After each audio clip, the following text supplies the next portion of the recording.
Good evening, ladies and gentlemen, and welcome. I am Ketchup. And I am Mustard. And you're watching Week 2 of the top 16 of the EU ESL Mortal Kombat X Pro League presented by Xbox. So just a couple of days ago, we did see the top 8 of the first week of the European Pro League, where we saw Foxy Grandpa and Nivek have a very, very close final set in the grand finals of that. Both players did manage to take quite dominant routes into the grand finals, but ultimately Foxy Grandpa did take that set. We saw some crazy comebacks, some crazy plays, but that wasn't all we saw that week. I think it was a very diverse top 8. I mean, the important thing was that, this is a European-wide competition, and we had a lot of Europe represented in that top 8 alone. Going into this top 16, we have an even more diverse range of players.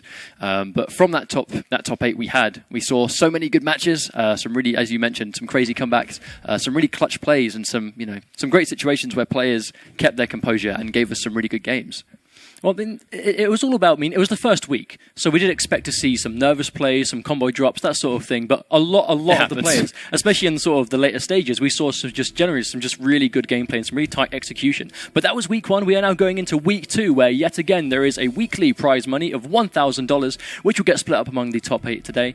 But that's not the most important thing, is the placement points. That is what the players want to be earning, because the top 5 placement point earners throughout the entirety of the first league will be sent to the Burbank finals on July 11th, where they'll be playing out for a minimum of $50,000 prize pot. These tournaments do start every Sunday, and they'll play through until top 16, which are then broadcast on Wednesday, where you'll be able to watch them just like this, and maybe even you can get on these streams as well. If you want any information on where you can sign up, follow the brackets, or see any regulations and rules for this tournament, do visit esl.gg/MKX Pro League. And mortalkombat.com/who's next to find more information about this league.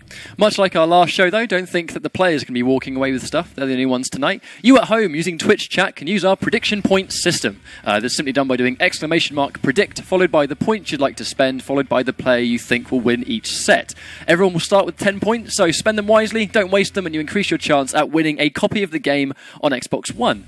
If you want to stay up to date on this tournament and future tournaments, you can follow ESL Mortal Kombat on Twitter and NetherRealm on Twitter, ESL Mortal Kombat and Mortal Kombat on Facebook, and ESL and MK Community Manager on YouTube. So as we said before, there is $1,000 to be won today, so let's have a quick look at how that's going to get broken down between the top places today. So as just like it was last time, first place will take $500, second place will take $300, and then respectively third and fourth will take $100. But as we've said so many times before, that is not the most important thing. The important thing is the placement league points. So first place will be walking away with 100 points, second place with 75, third and fourth 50, and it goes all the way down until top 32, which will then earn 5 points. As you can see, it is all to play for today.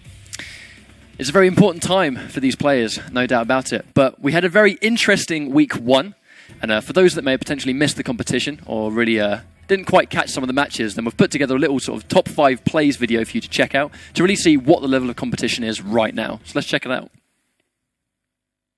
Peggy 18. Here are the top 5 plays from Week 1 of the ESL MKX Pro League. Number 5, the corner trade between Sonic Fox and Rio.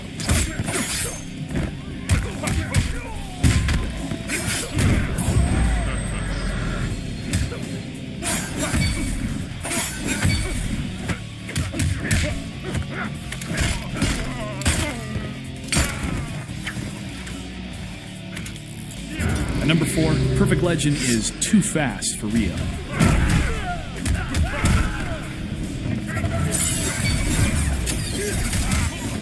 At number 3, Rio gets his revenge.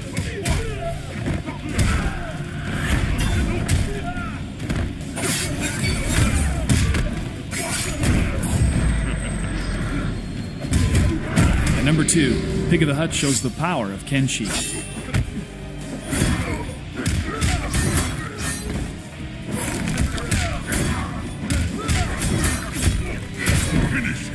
And at number 1, Jinky Dink puts bread in the corner. You will obey.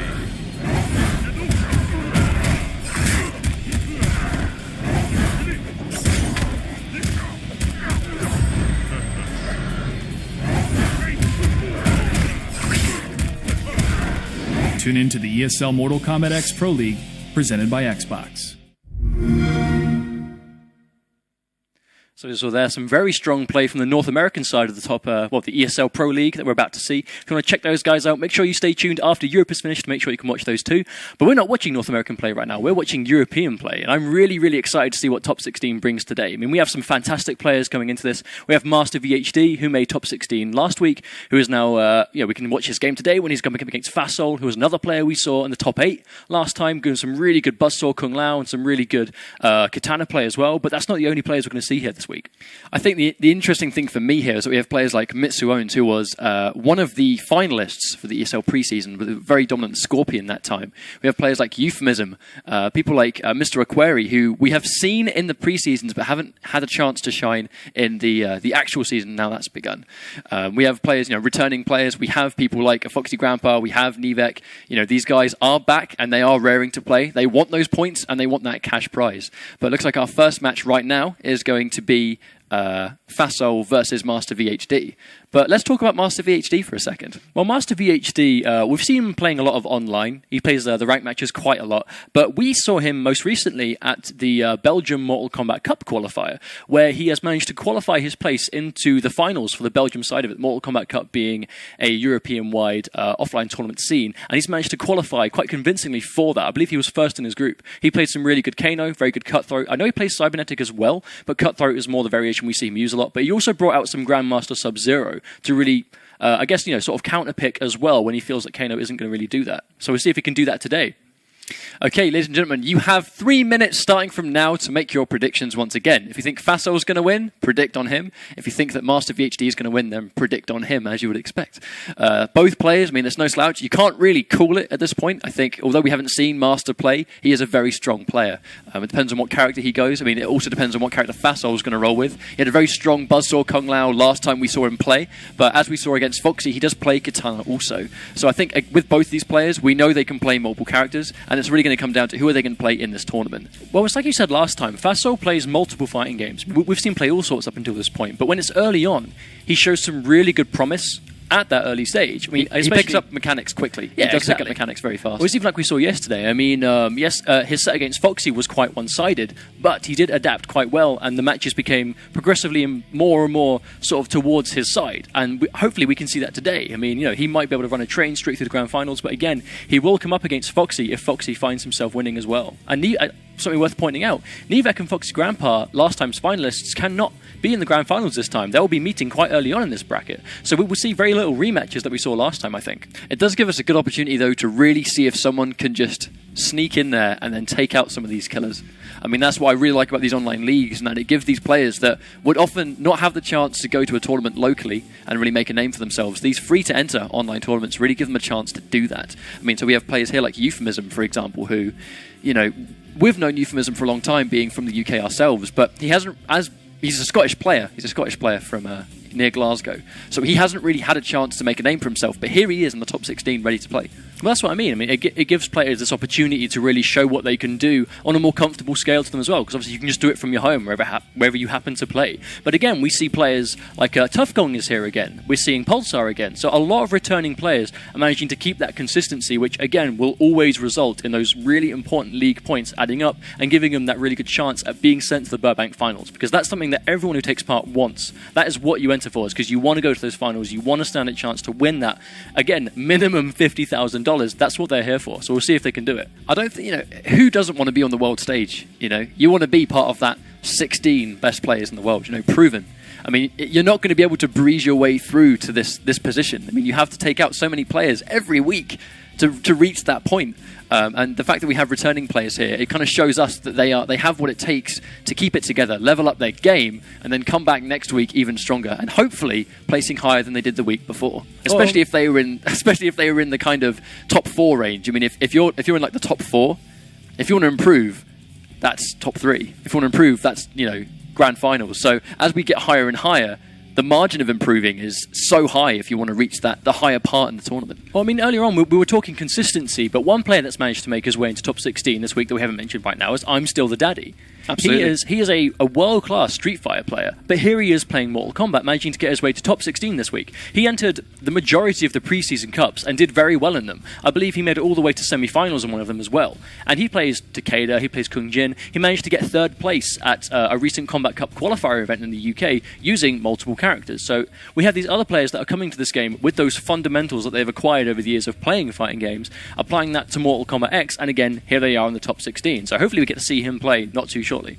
I think we have a nice, as I've mentioned before though, just sort of the variety of players. I think that's what really excites me, is that we have loads of different areas represented in this tournament. Well, it's not just multiple countries, it's multiple games. Like, Exactly. people are really coming together to play this game with this opportunity. I mean, many people really considered, I'm Still the Daddy to be, he was the best Street Fighter guile player in Europe. He had a lot of success with that game, and he's picking up a new game, and like many of these players, their ability to pick up a game quickly with these early game tournaments to really sort of just show that they're here to play, and they want those points. But it's also That's what they character want. picks. It's also down to character picks. I mean, like I said before, we saw I'm Still the Daddy playing Bujitsu Kung Jin last time we saw him playing competitively. Now, Bujitsu Kung Jin is a very powerful character right now. A lot of people are playing him, but he fits the mechanics of the game very well. So if you're coming to the game when you're not really a Mortal Kombat guy, Bujitsu Kung Jin will really sort of help you mold the way you play this game so you understand the game a bit better, if you know what I mean, because he's got the armor, he's got the wake-ups, he's got the damage, he's got the conversions, he's got everything you could need in a character, and his execution isn't too bad either, so he's a really good character to pick for someone like that, and I like seeing players really making the most of, again, how important character choice is. But it looks like we might be rocking into the first game of this top 16 for the European players. Looks like Master VHD has indeed gone for Cutthroat Kano. Cutthroat Kano being arguably one of his more stronger variations, purely because he gets true 50-50s in this variation. In other variations, he has no overhead starter. In this variation, he does. But it's a very close range overhead, so you have to be really on point with hitting it. He did manage to take the first bar of the meter using his down 4. Kano with very, very good pokes. He's making the most of it. Great spacing for Master VHD. Really good confirm. That's something you'll see a lot from Master VHD, is these crazy confirms into the EX knife. And it seems to be what he saves most of his meter for. He's really controlling this match right now. That was a lovely anti, but unfortunately, Fassel has actually managed to find his way out the corner. Goes to double low. A really nice block on that. Chip damage will kill at this point, and that will actually close out round 1. But one of the things about Master VHD is his ability to capitalize almost every touch into that meter burn knife uppercut. That's one of the moves he gets in this variation, is the ability to juggle the opponent for more damage.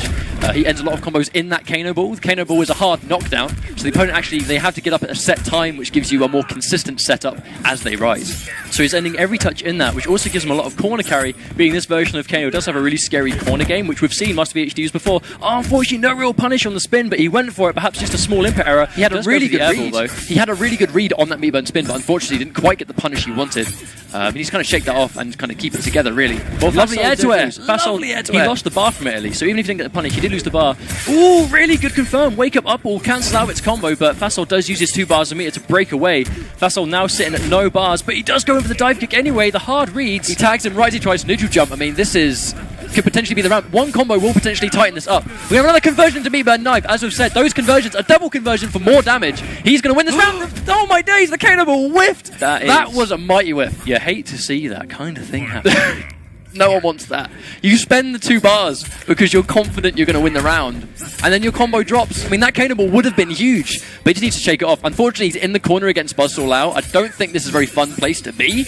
Oh, he's getting tagged by the low hat shenanigans once again. Fassel's really making most, although he hasn't got access to the hat. This is where Master V, he goes in, he does get the touch. He's managing to fight his way really out of the corner. Does yet again, ending that ball, sprints up, gets right into space, but the Fassel with a good read on the meter burn spin. Such an amazing wake-up attack. But he's not out. One more combo will tidy this up. He doesn't quite get the convert. I don't think he was confident in the air-to-air, but that was not going to be a full combo. He's still okay. It was a good whip punish, but the fact that he ended it into low hat, he may have just assumed he'd recover in time and he just wanted the low hat in general, but he did manage to get the hit, which gave him a good advantage. At this point, Fassel can really sort of play patiently, but he has to be very careful because Kano has really good ways in as well. Oh, a lovely reaction! Lovely reactions on that hat toss. Next hit will probably take this. And there's the regular spin. Normal spin. Literally what I said, like, that was a normal spin. He wanted to go central. He wanted to do the normal spin to save his meter so he then had the breaker available, but the spin hit. I mean, again, like we said, I think as long as we're seeing Kung Lao play, we're going to be repeating a lot of what we said last time. That was a lot of spins. That was a lot of low hats. That's what we're going to be saying a lot. He spin to win. That's what you do. win. But the thing is, as long as you see Kung Lao, you're going to be seeing a lot of that because it's a really powerful tool. It's staple in his game plan. But again, when the threat of the meter burn spin is established, then you get away with normal spins. Exactly. I mean, the thing is, It's an endless vicious circle. as we mentioned before, when Kung Lao has meter available, you expect a meter burn spin, which means that when he throws a low hat or some kind of negative block string where the opponent would normally press buttons, if you've got meter burn spin, you need to be careful about when you press a button because you might just eat a spin and get full comboed for it. Well, it was a which close gives match. him more pressure. It was a close game one. I mean, unfortunately, in my opinion, that's the worst way to lose a match is when you drop your combo and that's what costs you the game. Because Especially when you spend 2 bars on it. well, if the combo was going to get you the round, then you made the read, and your execution let you down. You didn't get outplayed technically, so that's the worst way to do it. But hopefully, Master VHD can really, sort of compose himself and keep it together because that was a close game. It's just something that you shake off. I mean, it doesn't let it get to him. If he just brings it this time, forget that it happened, and then just nail your combo next time. I know the pressure can add up, especially in these kind of tournament scenarios. That's going to be a full combo punish. He's going to break that. Dive kick's really good at blowing up an attempt to potentially just poke out, but that read was not successful. That's going to be a conversion. The meter burn knives being plus on hit, which means he gets free pressure afterwards. Wonderful Lovely and yeah, eating the elbow there. Really nice bait on the spin. Again, doesn't quite get his combo. He did get the meter burn knife, which I think was just an input error on his part. But the important thing is Kung Lao is now still in the corner. Making the most of those lows. Again, that low kick is you must crouch block that, but then that as soon as you start crouch blocking, that's when you're going to open up to the overhead, but you can't really get anything going. Literally in just one combo and a couple of low hats, he's almost cornered himself, but they're very still much mid-screen going on here. He doesn't quite get the hit confirm. He drops the combo once again, but it doesn't matter because he gets the knife. We're That's seeing okay. some very uncharacteristic drops from Master VHD right here. I mean, we saw him in Belgium. His execution was super tight. Whenever we play him online, he's always got that really good execution that you see from him. It may just be online nerves. I was about to say, one of the things that can really happen is in these tournaments, your nerves can get the better of you and your execution suffers. Unfortunately, when your execution suffers, so does your combo damage. And so does your confidence. And he gets tagged by the meter burn spin once again. Here comes low hat shenanigans. That's one of those Foxy setups that we saw last week. Fasol may have sort of implemented that into his game plan. Just the low again. And there's the overhead. Wonderful hit confirm. Yeah, doesn't drop this, goes for an easy 29%, which does result in Kung Lao almost being cornered. This version of Kano does have access to a power-up attack where he can sacrifice some of his health to do a massive amount of damage. We haven't seen him use it yet, but again, you sort of save that. Is he going to win the teleport? match. There it is! Right, I call it. I called that, Mustard. He teleported, as I said he would teleport. And that was a really good read, and he won the round. But that was crazy. So long as you see the teleport, you kind of have to assume what option's coming. Because if you're standing up, the grab will hit you. If you're crouching, the overhead will hit you. But the overhead is slower, It was really smart, though, because he hasn't teleported once the entire set. And that one time the teleport was needed to win. That's when it comes. I don't think Master was expecting it. Meter burn spins to counter poke, as I've seen him do so many times before. Such a powerful move. Master forced to break. Now cornered with no stamina and no breaker. Just dealing with a slow hat. Gets the low poke, does get the advantage, but does block it in time. Oh, a lovely air to air there. He's going to try and tag him and just really fight his way out of this corner if he can. Here comes the wake up. He doesn't quite get the cancel. Another uncharacteristic execution error from Master VHD. But Fasol did have a breaker available, so I'm sure he would have broke anyway, so that's not so bad. But does get hit by meter burn spin, which will take game 2 for Fasol. And this probably brutality. Yeah. Here he comes. So I think he's playing much better here. He's playing more aggressive. Master, unfortunately, I think Master is showing us that he has what it takes to win these rounds, but I just think his execution is getting the better of him at the moment. He's dropping a lot of combos. It's only been a couple of days since we saw Fasol playing in the top 8 from week 1 of Europe. It's literally only been a couple of days, and we're seeing him do so much stuff that he didn't do a couple of days ago. He's now doing these crazy overhead low setups. He's now doing these crazy actual pressure block strings. He's ending his combos correctly. Like, a couple of days is all it's taken for him to completely reevaluate the way he plays this character, and it's really showing well for him right now. I think sometimes when you have mirror matches, obviously we saw, not to compare obviously, but we saw Fasol fight Foxy in the mirror. I think mirror matches can be quite handy for you. I mean, no one likes playing in mirror matches, but one thing that it can do is that it really kind of...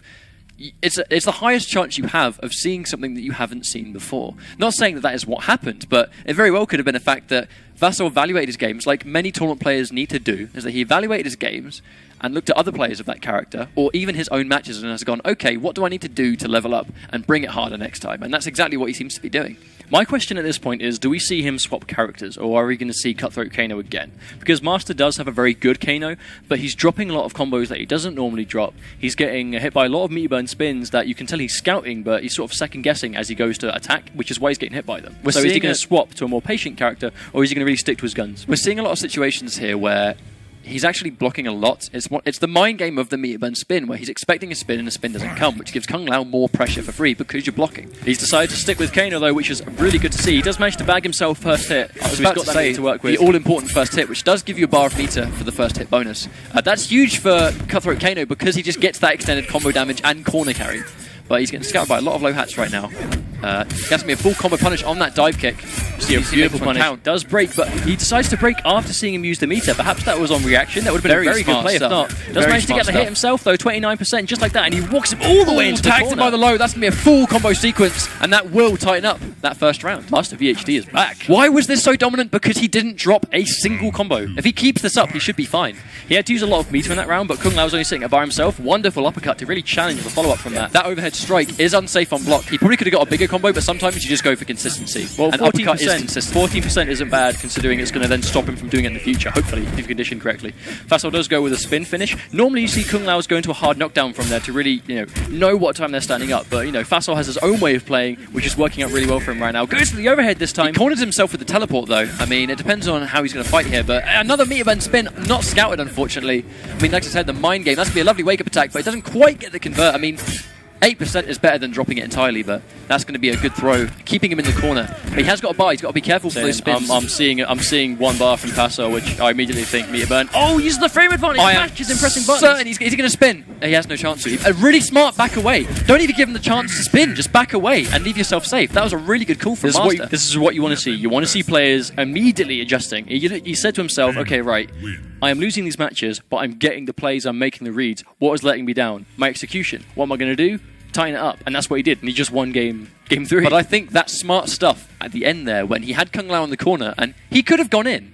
He could have gone for those 50-50 strings. But he saw the bar. But he risked eating another meter burn spin, which he was eating the whole set. He goes, why don't I just separate myself and get a knife to finish it out? Because you're expecting Kano to go in. When you get knocked down by Kano, especially Cutthroat Kano in the corner, and it's a hard knockdown, you expect him to go in and go for a string, which will just complete the pressure. Well, the thing is, what really won him the round was the use of the meter burn knife, because the knife toss in Cutthroat by itself is safe. It's -6, I believe, which, all intents and purposes in MKX, is a safe move for the most part. However, the meter burn knife is like +10 on block, which means that for 10 frames when you block that move, the opponent's stuck, they can't move. So if they do anything other than block, and you then attack while they're stuck in those plus frames, your attack is just going to hit them out, and that's exactly what happened there. He caught Fasol pressing buttons when he was minus on block, and he got completely hit for it, which is what turned the round. Looks like Fasol's going to be sticking with his guns, going Buzzsaw Kung Lao. I don't see why he changed. Exactly. I really don't see why he changed. It very much was not a situation where the character let him down. It was just Master making good reads and capitalizing on every touch. So we're going to go into game 4, where we may potentially see Master bring this back.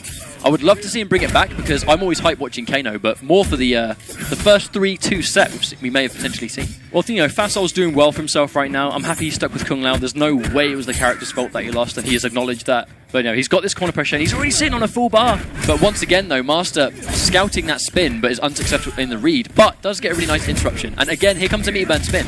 Something that he's trying to bait, but when he baits it, it doesn't come. And when he goes in, it comes. It's that true, almost 50-50 style of, is it going to come or is it not? He dropped. Fasol did go for a meter burn spin and a breaker, so he went from 3 bars to nothing just as quickly. He's already built 1 bar back. Unfortunately, Master does drop a combo, which again has resulted in all this pressure that he's now having to deal with. He's getting tagged by basically everything, and it is match point Fasol. Unfortunately, there was a lot of exchanges there that just all went to Kung Lao. They weren't big damage, but it was the fact that he was building meter when he blocked, and it's just constant damage that you take if you guess wrong on these 50-50s. Is a meter burn spin going to come? That's the question. He's baiting it again, it doesn't come. He knows. It just seems like every time he's trying to scout the spin doesn't come, and every time he goes in, the spin comes. Like, I think Fasol's reads on this teleport has just been, the spin has been pretty immaculate. And again, no, the one time, right as I say it, one time he doesn't block, he gets tagged by a meter burn spin. He's got a bit of a mountain to climb here, but he does get the hit. Will he be able to confirm? Fasol's reads on that spin has just been so good from start to finish. Goes to the overhead, does nice jump dive kick for makes it, the overhead whiff. This is a tense. One more. One more hit will take this. He's got 2 bars. Oh, another low. So risky. Lovely. He's got to break this. He's got to break. This is a really good situation for Master to be in. He's now with Kung Lao with no meter, but he does get tagged by the low. He's got to block this. Doesn't block. Oh, no, that's going to take it. Unfortunate, but he had it going. It was just unfortunate that at that point he had taken so much damage. It was difficult for him. I mean, he has the armor on the wake up Kano Ball, but even if he armored with the Kano Ball, then it wouldn't have really put him in a better situation. Well played from Faso. Well played. It was a fantastic set. I was really happy to see both players managing to take rounds off each other, but especially considering it's Kano. It's the first time I've seen Kano in the European side of this. I mean, it's a shame that he effectively did let himself down with those combo drops, but again, that's the sort of thing that you want to see players watching their matches back, analyse and go, okay, what did I do wrong here? They can watch that and go, okay, right, I need to do this better next time, that better next time. And I'm certain we'll be seeing Master VHD back in this top 16 very soon. The guy's been consistent in these pre-season cups. These pre-seasons, Master's been in pretty much all 4 of them, and he's placed highly in all 4 of them. And he did actually make top 16 for week 1 too. He just didn't make it into top 8. Unfortunately, history will repeat itself for now. But Master he's been consistent this whole time. As we've mentioned, he is one of the guys that's qualified for the Belgian side of the Mortal Kombat Cup qualifier. So this guy's no joke. He's got a really solid Kano. He stuck with his guns, although we have seen him play Sub-Zero. He stuck with his Kano, and he made some adjustments. But I just think in the end, the meter burn spin and scouting it, but it never came. And then the second he went in, he got hit by it. Like that's just what happens when you fight Kung Lao, man. On that spin. So strong. But that's it, Fasol really made the adjustment himself. He did well. And now we're seeing a lot stronger play from him than we saw a few days ago. And even then, he lost to Foxy, who ended up winning the whole thing. So it wasn't like he lost to a bad opponent. But here he is, again progressing on, earning himself more points and one step closer to earning some money as well. We're going to be setting up the next match soon. But I mean, I think that's been a good way of setting up the tone for this, for this coming tournament. I mean, the fact that we saw Fasol, his Kung Lao today compared to his Kung Lao when we last saw him, it was very different. He's been changing his game plan. He's been very effective. I mean, this guy he's obviously learned from those matches that he lost in the Kung Lao mirror, and he's learned from that, and he's doing more stuff here. Learn from this. He's done a lot more today than he was doing last time. Absolutely. Well, I mean, as I said before, it's only been a couple of days, but in that time, if you really put that time into it, then you'll see the results immediately, especially if you're getting this regular competitive practice. Because if you decide to enter these every week, even if you lose, you're getting the experience, you're getting the practice, which might be what you need to then move to that next point. Because we see players all the time that they've got the skills, they know what they're doing, but they just don't have that competitive practice. So that's when the nerves kick in. That's when they're just not used to playing on that sort of scale. But then that's where this gives you the opportunity to really get that practice in, I suppose. Well, we don't know how competitive Master VHD has been with previous MK titles. I mean, I personally, I've only started seeing Master on MKX. We've both had the pleasure of fighting this guy in rank because we're European ranked matches, but I don't recall seeing him that much on previous titles. Whereas with Fasol, we've seen him play loads of games. So perhaps, like we've said before, yeah, exactly. Tournament experience. I think that's an important thing. Experience with every new game as it comes, and experience against a new opponent in those games. Just the experience is what counts. Absolutely. It's a question of what game we're going to see next, because moving on into top 8, I believe, we can see I'm Still the Daddy is already in top 8, so I believe we might even be seeing his game next. But I'm really looking forward to seeing how he plays on this sort of scale, because as I said before, he's entered a bunch of the pre-season cups, but this is the first time we've actually seen his gameplay on the stream. And like I said before, I know he plays Takeda in Shirai Ryu, and he plays Bujutsu Kung Jin. I have a feeling he's going to go with Takeda here. I've seen him play him more than any other character right now, and that definitely seems to be his comfort zone, which obviously everyone's going to have. It seems to be his favourite character. I mean, sometimes you've got a character you have a favourite character, and if it's just not working out, you've got a very strong character as your pocket to just use if it's not working. And I really feel like Bojutsu Kung Jin is that for I'm Still the Daddy, in that Takeda is his favourite character, but if it's just not working out, he has Bojutsu Kung Jin to go to if he needs that help. But I mean, we've only ever seen I'm Still the Daddy play in offline tournaments. Which is obviously, the more sort of tournament veteran hardened way of playing. But it's how we go with the online tournaments. I mean, it's the first time we're going to see him. We have a new video here, which some of you guys may not have seen as we set up the next match, which is the Jason combat class. So enjoy that. Peggy 18.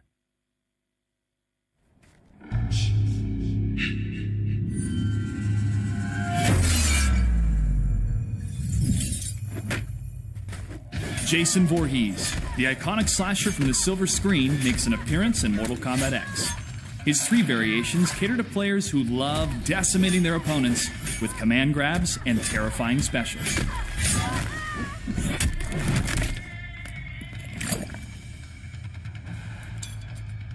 The slasher variation equips Jason with his infamous machete, extending the range of his normal attacks. Machete launch, back XYY, is an advancing normal that launches his victim. Brooding, forward BY, is a low overhead combo starter that can be chained together to take his opponent to the corner.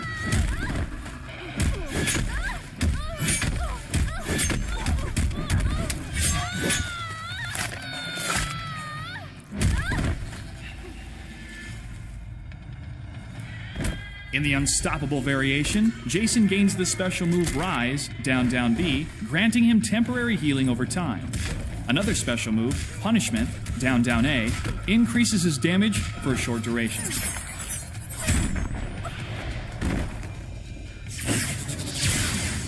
Jason will resurrect once every round, consuming his meter to regain health.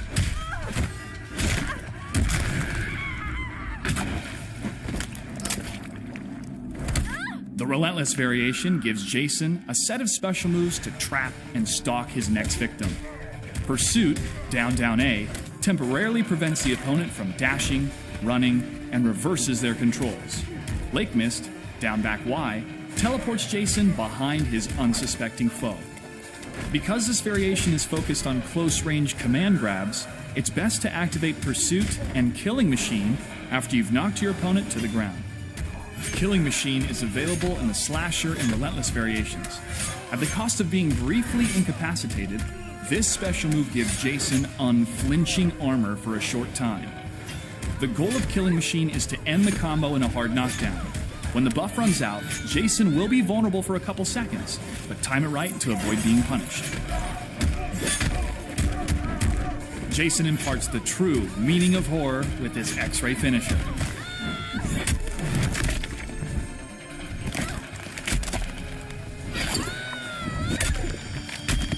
And Jason makes his mother proud with a cinematic fatality. Finish him!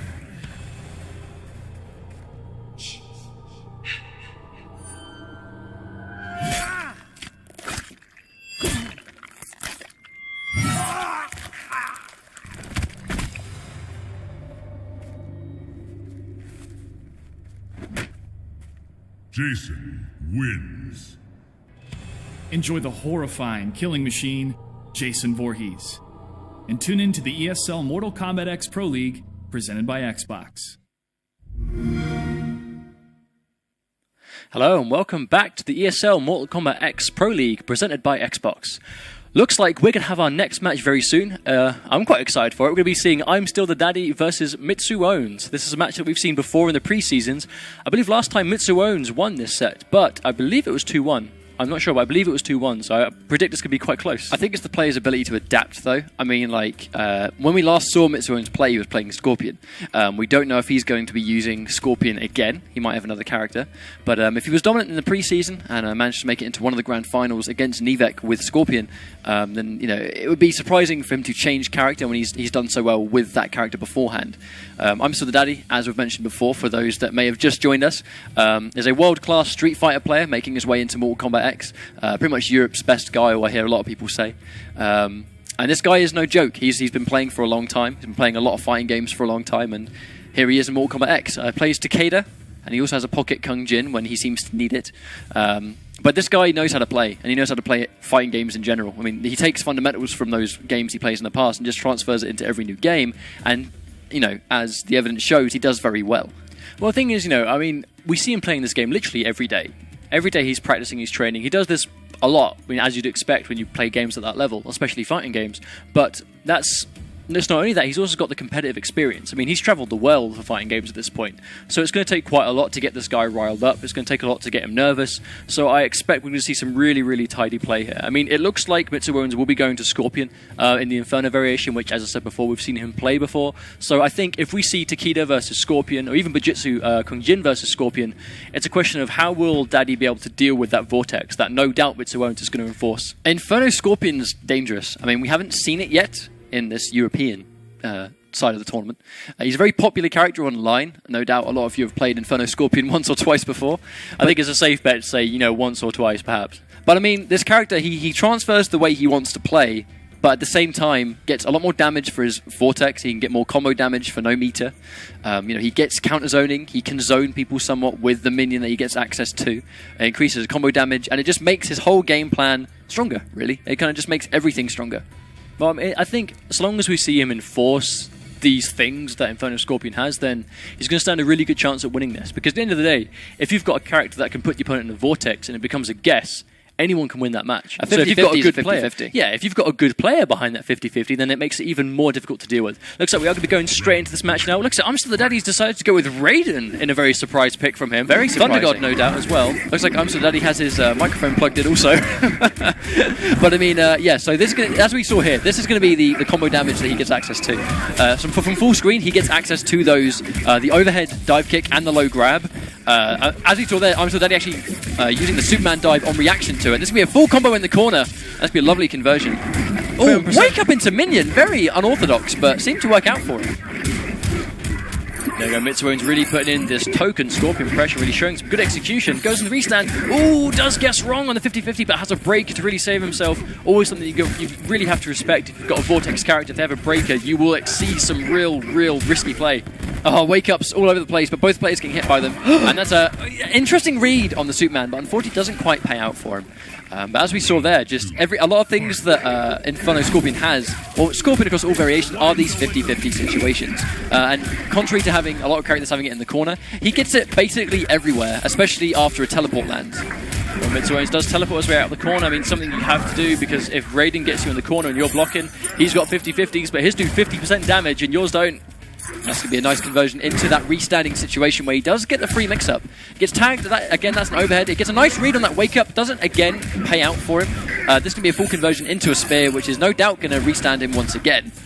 And, oh, he does nothing. Delayed grab. Very interesting stuff. Well, it's a very good go-to option, especially when Hellfire Scorpion... Oh, and we have a... Mitsuones with a disrespect. We have some disrespect here from Scorpion. Oh, blimey. And the fatality, okay. Probably the most disrespect we've seen so far, I imagine. I don't think that's arguable, to be honest. I don't think I'm Still the Daddy's going to take it. I think he might... We've not seen him use Raiden before. I don't know whether he was testing the waters with Raiden or whether he's going to go back and change Problem characters. is, right, and this could very well happen. It might not, but it could.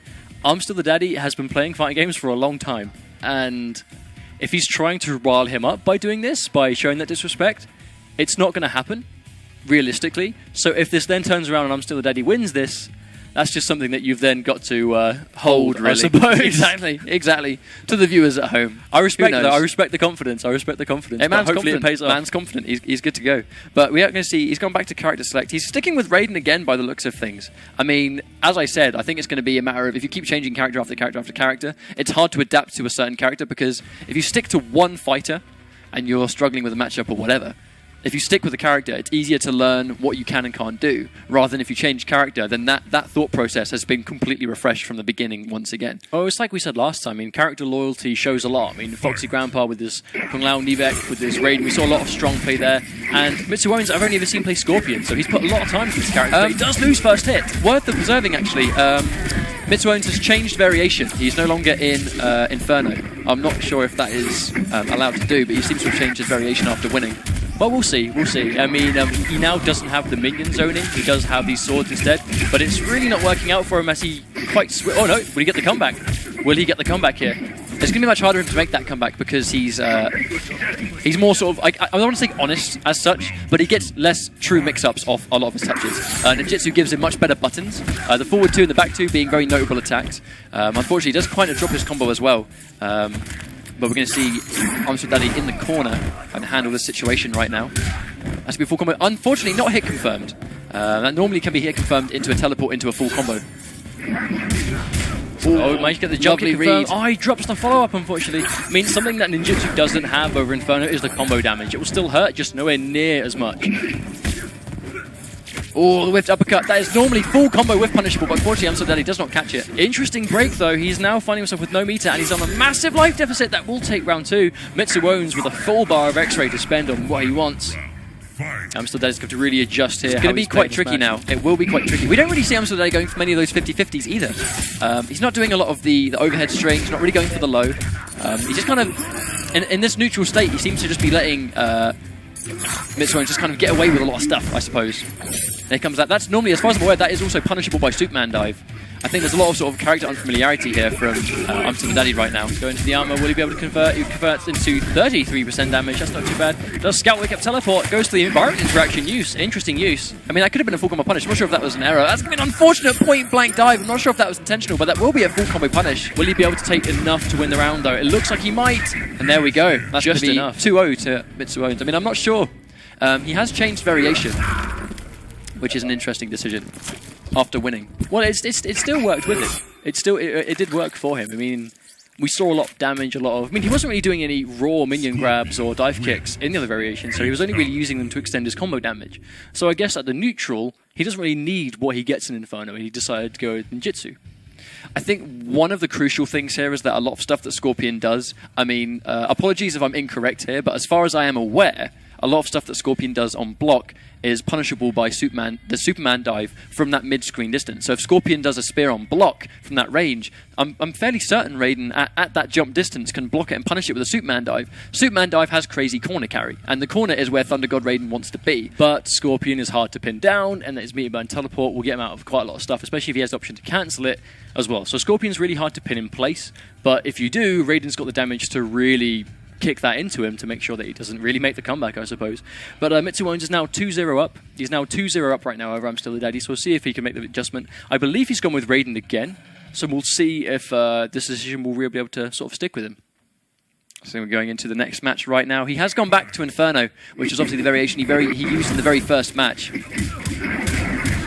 He gets tagged by a teleport almost immediately, and as we saw before, this will go straight into Vortex. Unfortunately, blocks low, and that is, as we mentioned here, the Vortex is a situation where you're put into a hit, and you have to guess what comes next. With Scorpion, that's throw, high, or low. It's very dangerous. Oh wow, hit confirms the environment interaction again. I'm Still the Daddy seems to really like using those environments. Maybe he's just trying to save meter, but you've got to make sure you're getting as much damage as you can with every touch. Again, confirms into the... Yep, the launcher, but does get broken for it after using the meter. Here comes that dive kick. It's very hard to jump. That should be a full combo punish. Unfortunately, he does drop the punish. That is such a costly combo drop from him. Hopefully, he can keep it together, but right now, Mitsuones just doing extremely well throughout all three of these matches, and that's going to chip him out. Yeah, he knew the chip was there. Mitsuones very smart play right now. He knows this character. He's showing a lot of confidence with Scorpion, and it's really paying off for him. Gets the overhead dive. A lot of overheads for Mitsuones right now, but I'm Still the Daddy is blocking them all. But the thing is, when you block this much, that really open up the low option for the opponent. Does get the launcher again. How much will he confirm? Another 33%, just like before. He doesn't really wake up teleport. That was an interesting pressure there. Again, much like Meteor Burn spin with Kung Lao, like the Meteor Burn teleport and wake up is something that you might have to respect against Scorpion. But again, here comes that Vortex. Blocks ready. Oh, he blocks correctly, but unfortunately gets tagged by the spear before he has a chance to punish it. Uses the armored Superman to really get out of the situation. Oh wow, the tracking does get him behind him, and he gets hit by the low. Might close this game out if he catches that low minion. Is pretty important because he can stack it with the spear, and that will take it 3-0. Very good stuff from it, Swans. Very good stuff. Again, we know he's been playing a lot of Scorpion. He's been playing a lot of Scorpion, and it shows when you get matches like that. You get sets. I mean, that was 3-0. Well played to I'm Still the Daddy as well. Mitsuones just with that really strong play. Hard to deal with. It was interesting seeing I'm Still the Daddy go with Raiden, because neither of us have really seen him play that character I've never before. seen him play Raiden before. I was very surprised. We very much knew this guy as a Takeda and Kung Jin player. So I think the fact that he stuck with Raiden through all three of those matches was also very interesting. Well, it's a question of trying to get the experience, I suppose. I mean, perhaps he wants to play more of Raiden in the future, in future tournaments, and he's deciding, well, the experience I'm going to get with this character is the experience that counts. It's the competitive experience. If I can get good with him at tournaments, then that means that I'm then going to have that experience moving forward even more so than just playing online. I suppose, though, I mean, I guess if I were in his situation, and it was 2-0 down, and it just wasn't working out, he had a main that he could have gone to. If not Takeda, because obviously the teleport and the range may have been quite tricky for Takeda, but just the sheer mobility and punishes that Bojutsu Kung Jin has. Because I mean, the thing is, he was blocking a lot of those Meteor Burn teleports, but then was not getting the full punish on them. If you're playing as someone like Bojutsu Kung Jin, you're getting 37% meterless, and then you can save your bars for Breaker if you get tagged by Scorpion, and then you can break the Vortex before he does any damage. But that was just my opinion, obviously. It's a question of how you play the set. If with the character you're picking, you interrupt a lot with armor, then try and pick a character that will be able to make the most of that armor. Because if armor's what you want to use, pick a character that has really good armor. But that was it. So well played to Mitsuones, and I'm still the daddy. Looks like moving into Game 3 will be Nivek versus our Foxy Grandpa. So the grand final set we saw mere days ago we'll be seeing played out now earlier on in this tournament. I believe this is just it's top 8 match. Before semi-finals. Top 8 match before semi-finals. So we're going to see a run back. Yeah, loser will go home with no money at this point. I mean, it's interesting because it was a great set last time these guys played. I mean, obviously, Foxy took it 3-1, but by no means was that a dominant 3-1. In all 4 of those games that we saw played, apart from the first one where Foxy did lose, it was anyone's game. It was just the fact that Foxy just pulled it through and won the set. Well, I don't really know how this one's going to go. I mean, for those of you at home predicting, still make sure you're doing that. But for those of you predicting, this might be difficult because either player could win at this point. And those prediction points now could be the difference between a free copy of MKX and not getting one. It's quite tricky, though, because it's not long since the last top 8 that we saw. It's just been a couple of days. So it's going to take adjustment from both players. I mean, Foxy knows what he needs to do to win, but no doubt Nivek, as a tournament veteran really at this point, and a Raiden veteran too, I would be very surprised if he didn't look back at that set and realise what Foxy did to get the best of him in that set. And I'm certain we're going to see some adaptation here. I mean, I predict we're going to see Thunder God Raiden versus Buzzsaw Lau again. But that's my prediction. But what's your predictions? Now is the time you can predict for this next match. You have 3 minutes from this point to make your predictions. Who do you think will win? If you are successful in your predictions, you will then stand that one step closer to winning a free copy of Mortal Kombat X for Xbox One. We saw some really cool stuff from Nivek the last time we saw him play. I mean, he had some really interesting setups with Meter Burn Lightning. He had some crazy comeback potential. We saw him make some ridiculous, almost full health down comebacks against Pulsar. And, He's been pushing his way through this tournament also, so it should be a really good set. I mean, I'm really looking forward to it. It's always great to see the sort of the UK and Greek guys collide because you always get good games out of those. But here we have Foxy, who has been the most dominant UK player, versus Nivek, who has been the most dominant Greek player. So it's definitely going to be a good set on the go. Well, they're both very comfortable playing in these conditions as well. They're both very comfortable online players. The connection seems fantastic between them. I see no problems really, especially yesterday, or 2 days ago when we saw them play. They both pulled off a lot of technical stuff. Yeah, a lot of technical stuff. I mean, Raiden combos are not easy. Kung Lao combos are also not easy. And kind of just the reactions that both these players have, it takes a long time to get them. It takes a long time to get those kind of reactions that both these players have. Well, they're going to be using it against each other. Well, this is just one side of the bracket as well. I mean, they are meeting quite early on in comparison to last time. But at the same time, the other side of the bracket, the people winning there are going to know, well, eventually I'm going to come up against the top 2 from last time. So they have to think about that as they're going along. But at the same time, there's always a chance that someone could knock these guys out. We have these are open to anyone. Anyone at home could enter these tournaments. They're free to enter. They are weekly. So we want to see someone that we haven't seen before register, take part, and be the one to take these guys down. So you can then become one of those 5 players that will be going to Burbank on July 11th for those finals. That's what we want to see. That's what I want to see. That's what Ketchup wants to see, and that will be exciting. I'll be really hyped. We'll be setting up this next match right now, though. Looks like both players are almost ready to go. But I mean, it's quite funny, really, because we see players all the time pick characters. We see all the time that we're going to see players pick characters, multiple characters to try and get that matchup knowledge. But as we said before, Foxy and Nivek were both players that have stuck with one character. I mean, I've not seen Nivek pick any other characters before, and I certainly haven't seen Foxy pick anyone other than Kung Lao. I mean, he started with Tempest, and then very quickly made the transition into Buzzsaw.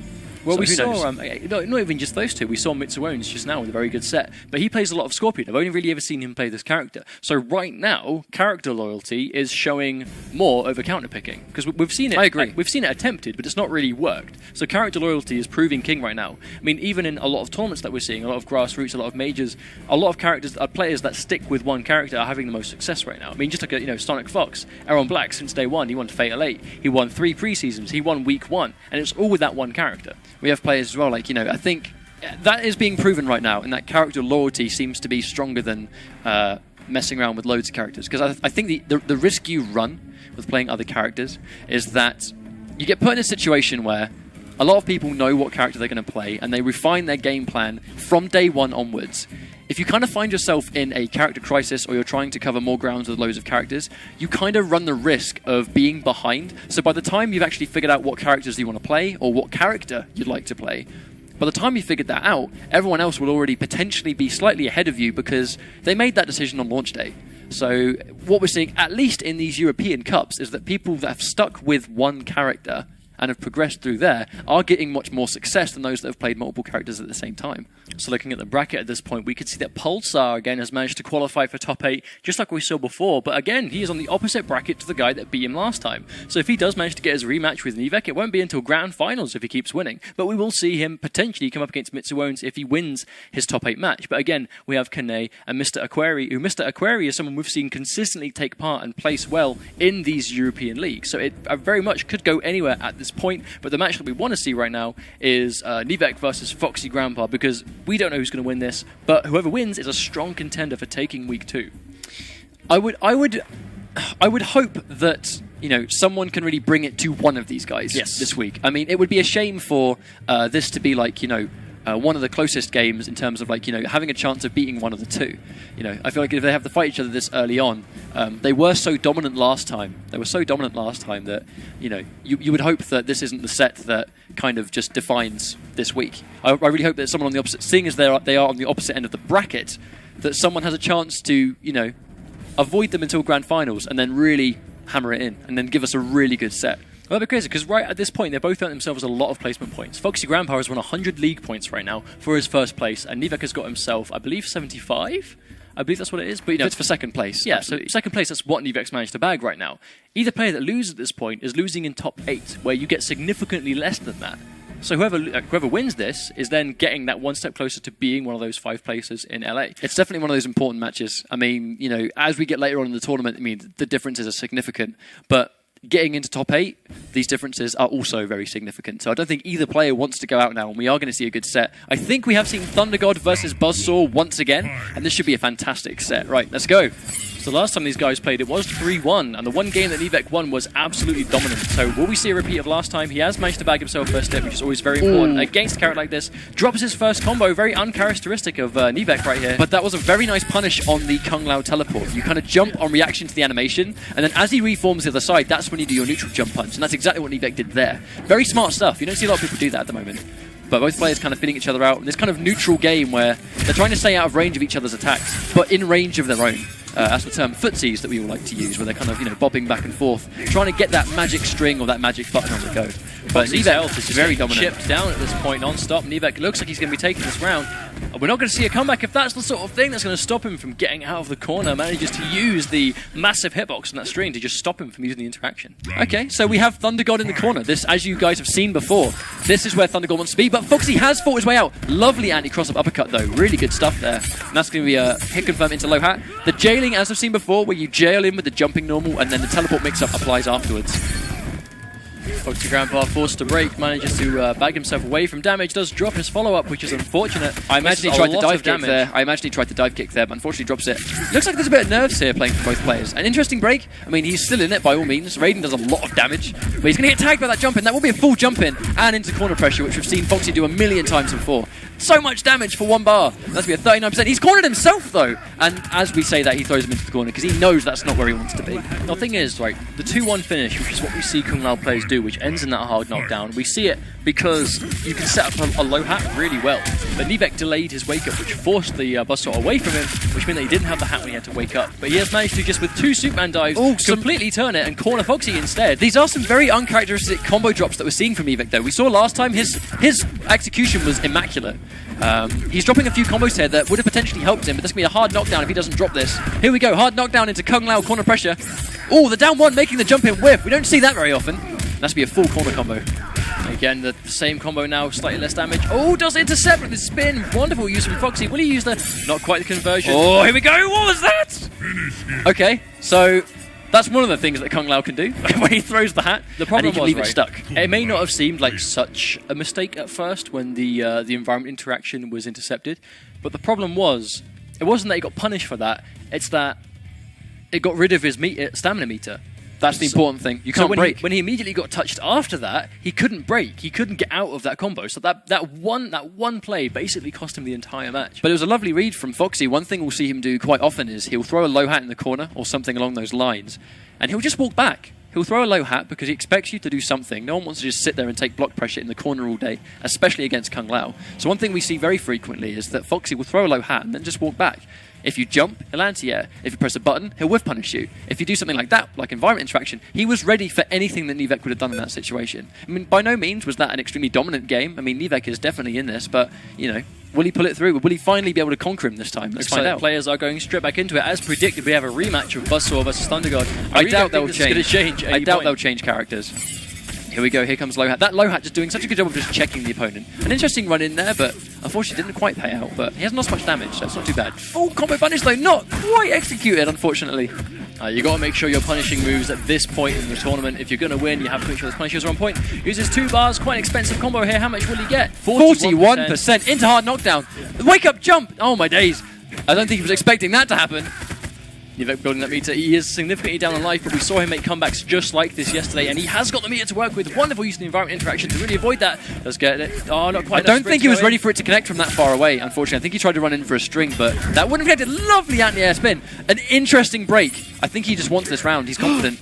That's going to be it, unfortunately. Sometimes at the end of a round, it is just better to take the round and go into the match with full meter. Unfortunately, because Nivek broke there, a comeback was unlikely anyway, and now he has less meter. Wonderful commit by Nivek. Really good read on whether Foxy was going to try and punish that string. The thing is, you can waste meter all you want with Thundergod, but you're going to get it back. You're going to build meter faster than most characters. Oh no! Does manage to convert. Yes, full conversion from the overhead. And that's going to be a restand. It unfortunately just does the lightning bolt slightly too late. And unfortunately, Foxy was able to block that. Normally, that's a restand situation. Lovely meter burn lightning. And that is going to be corner pressure into death into the next round. Beautiful round from Nivek there. Absolutely beautiful. Manages to use perfect use of that meter burn lightning to really keep him in place. Interesting teleport, unpunished, but they're both in a good situation. Nivek almost in the corner once again, but he has got some meter to play with if he's going to armor. Speaking of armor, here comes a meter burn teleport from Lau, and he's in the corner. Oh, unfortunate whiff on the environment interaction. Costs a bar as well, and he gets thrown straight back into the corner. Foxy is not letting him out. This is where he wants to win this match. Oh, and that overhead does such an amazing job of catching a jump if Foxy predicts that you're going to try and jump out of that corner. Oh, a lovely, even better throw tech. I think he was ready for it. Here we go. Nivek has Foxy in the corner. And here comes the spin. He scouts the spin, but gets hit by the rest of it, unfortunately. That is a very costly round. I mean, in situations like that where you make the read, but you let go of block too early, I mean, it can get to you quite a lot. Hopefully you can shake that one off. I mean, we've all seen it happen where you scout an attack, the attack comes, you block it, but then you get hit by the follow-up. We see it with Raiden's double overhead. We see it with Kung Lao's like string into low, where you block correctly, but unfortunately you just let go of block slightly too early, and that's what we saw there. But all it takes is that one split second of second guessing to result in that sort of thing happening. Foxy is now 2-0 up in this set, so will we see an adaptation from Nivek? I'm sure we will. He's very capable of doing it. We are now back into character select. As predicted, looks like we are going to see a straight-up rematch. But thing is, Nivek came back from a lot of health deficits. We've seen it before. We've seen it before. And I don't want to sound like a broken record, but he made those comebacks. Like, this guy can do it. He's got it in him. He's got it in him. We just have to see him sort of bring that really to these matches. Because at this point, when you're at this point in a set and you're 2 matches down and all it takes is 1 more, you have to think to yourself, the other guy's got matches to go with, so he might not play as conservative, he might not play so calm and collectively because he knows he has those matches to spare. You've got some games to go. I mean, yeah. You can afford to be pretty risky, especially as Kung Lao. I mean, if you've got this many games to go, you can potentially go quite ham here. I don't think Nivek's going to let it go without a fight. I mean, this should be a really good match, hopefully. Doesn't confirm from that hit, but he does manage to, again, bag himself first hit. Very important, because it's not a question of, you gain meter because you're Thundergod, you'll build it. It's that you deny it from Kung Lao, and now he knows that he has 1 meter to work with. Really brave sprint. Very brave stuff, but it was very successful. And here comes the Superman. Interesting teleport. We only saw this teleport get punished right at the start of the first game, unfortunately. So, unfortunately, Foxy's getting away with a lot of these teleports right now. Ooh, down 1 into Shocker. That doesn't combo normally. Foxy caught pressing buttons. Good confirm from Nivek though on the jump kick. That's one thing Nivek can do really strongly is the ability to do a jump kick into a Superman dive on reaction to the jump kick hitting. It's very clutch. I mean, it does give him a lot of damage. But as we've said before, the corner carry is where it's at. That's really important thing. Here comes these low hats. Interesting environment interaction just to eliminate it from play. The range of the neutral jump just completely tags Foxy Grandpa. Whiffs the EX spin. Goes for a throw. Really good play there. And again, tags in with that meter burn lightning. Such great stuff. Masterful use of the meter burn lightning to just make sure that he gets this round because he's got 2 left. He has the meter to work with. Oh, not quite a whiff punish. I mean, that probably was possible, but Raiden's a good character for that. He's looking at 1 round, making the set 2-1. Will he be able to make this? Oh, the good whiff punish from Foxy. Uses the break. A really good idea. Saves himself from a lot of damage, and he's still all in it. No quite conversion. I don't think he quite expected that to hit from that range. But as we saw there, like, he's waiting for that meter burn spin. So when you see, right there, like when you see people try and block a wake up, they're waiting for a wake up. Unfortunately, Nivek did not have the damage to really capitalize on that, but any damage is good damage in this situation. Tagged by another throw. Nivek getting really good mileage out of those throws when he sees that he hasn't got a lot of meter burn spin. Does use the bar on the combo, so now he hasn't got to worry about that for a little while, but he is cornered and the hard knockdown. That's going to be a full jump in convert. He's not going to quite die here, but the next setup will decide whether this round is his or not. Oh, uppercut. The Crazy. the uppercut was absolutely on point. Oh, my days. Okay, so this is actually match point for Foxy. A great read on the uppercut, but unfortunately just was not able to close it out. This does seem like a slightly different Nivek, and that should be a conversion. Again, it's mainly execution. It seems to lie in combo execution here. Doesn't quite get punished for the shocker, but he gets tagged. But he does get a throw on the table again. He's getting good use. Oh, good read on the meter burn by an even teleport. Greater meter burn interruption. I had no idea you could even interrupt that string. We're commenting on reads as more reads are happening. It's really difficult to keep up to date on what's going on. Is he going to armor? No, he just has a good read though on the string. That string with Raiden is incredibly fast. Kung Lao has to respect it. Oh my days, he misses the meter burn spin, and now he's in the corner. God, the amount of throws that Fox is getting hit by Nivek is really on point with these, and another down two. This is incredible. It's like we're playing old school Mortal Kombat right now. We're seeing Mortal Kombat 1. That's how you beat computer, he just throws and uppercuts. Here comes Foxy though. Oh, and he is tagged. And that's going to be a full convert. That's going to be an uppercut. That's all he needs to close it. I believe he went for the uppercut because Foxy didn't. His stamina was regenning at that time. He didn't quite have enough to break, but if he did a full combo, that the extra 1 or 2 hits would have been enough to break. So with the uppercuts, he knew it would work, and he didn't have the stamina at the time. Really, really good paying attention of the opponent's stamina meter. That's something that's taken people a long time to get used to. Is paying attention to not only the opponent's super meter and health bar, now you've got a stamina meter to look at as well. So it's good to make sure you're looking at that so that you can say, okay, no stamina, he can't break, just do this one move and that'll be able to win the match. I think that was quite a scramble match, really. I mean, it was crazy. I mean, they were both scouting. That was a slobber knocker. That was both players going nuts with their meter. But I mean, it was a good match. I mean, I enjoyed it, but I don't know, it's kind of crazy to call. I mean, I think Nivek, the main adjustment we saw was him throwing him a lot. On those minus frames where Kung Lao was minus after a low hat, he wasn't going for many counter-poking spins. And if he's going to wait for a string or wait for a poke, a grab is a good option because if he's expecting a string, he's blocking. And if he's blocking, your throw will work. We're going to go straight into this next match right now where both players are ready to go. Another straight rematch. Here we go. Nivek getting that all-important first hit bonus, with Raiden even more important because of the combo damage he gets. Lovely by a meter burn spin, does break right at the end of the combo. I'm not sure if I quite agree with that, but again, you know, both players down on meter now, but Thunder God just has the meter build that Kung Lao can't compete with. Ends early to make sure that he can't interrupt too good. That's going to be a full jump in though. Kung Lao, again, without meter, it's quite hard for him to get mid-screen conversions. He really needs meter to get damage, but that was a really interesting interruption actually. I think that was supposed to be a meter burn spin, which was just, unfortunately, probably a regular spin. Lovely throw tech though. That's going to be a full jump in. Again, an interesting break. I mean, it's the end of the round. I mean, Nivek has it in him to make these crazy comebacks, so we may see one right now. And it looks like this might be the start of one. And he gets tagged. That's going to be a restand into a meter burn spin. As always, this is Foxy we're talking about, and he is match point right now. That was such a gamble. I mean, you were cornered against Raiden. He had the bar. All it would have taken was that one block, and he would have lost it. But he decides to challenge, get the meter burn spin, got the read, and here we go. He's looking to match point. Really taking it to Nivek right now. Unfortunately, he does drop the hard knockdown, but he's still in the corner, which is the important thing. And that's a committed overhead. Interesting. That's a good break there. He had to break in that situation. But he's getting tagged by another jump in. It's looking pretty bleak for Nivek right now. Can he pull it back? He tries to punish the teleport, but doesn't quite get it.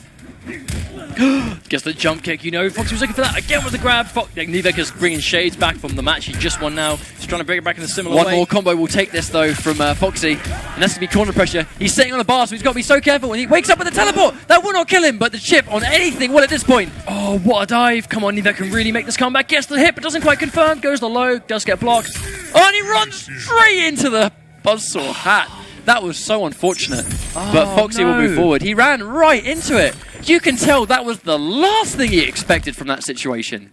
Unfortunate situation, but Foxy will take that 3-1. History has repeated itself, and he's moving on 3-1 in the bracket. But what did we see? Like, right at the end of that match, like, one play that I want to point out in this moment, like, what I want to point out is Nivek, in round 1, got the 50-50, but he lost it because Foxy meter burn span to get out of it.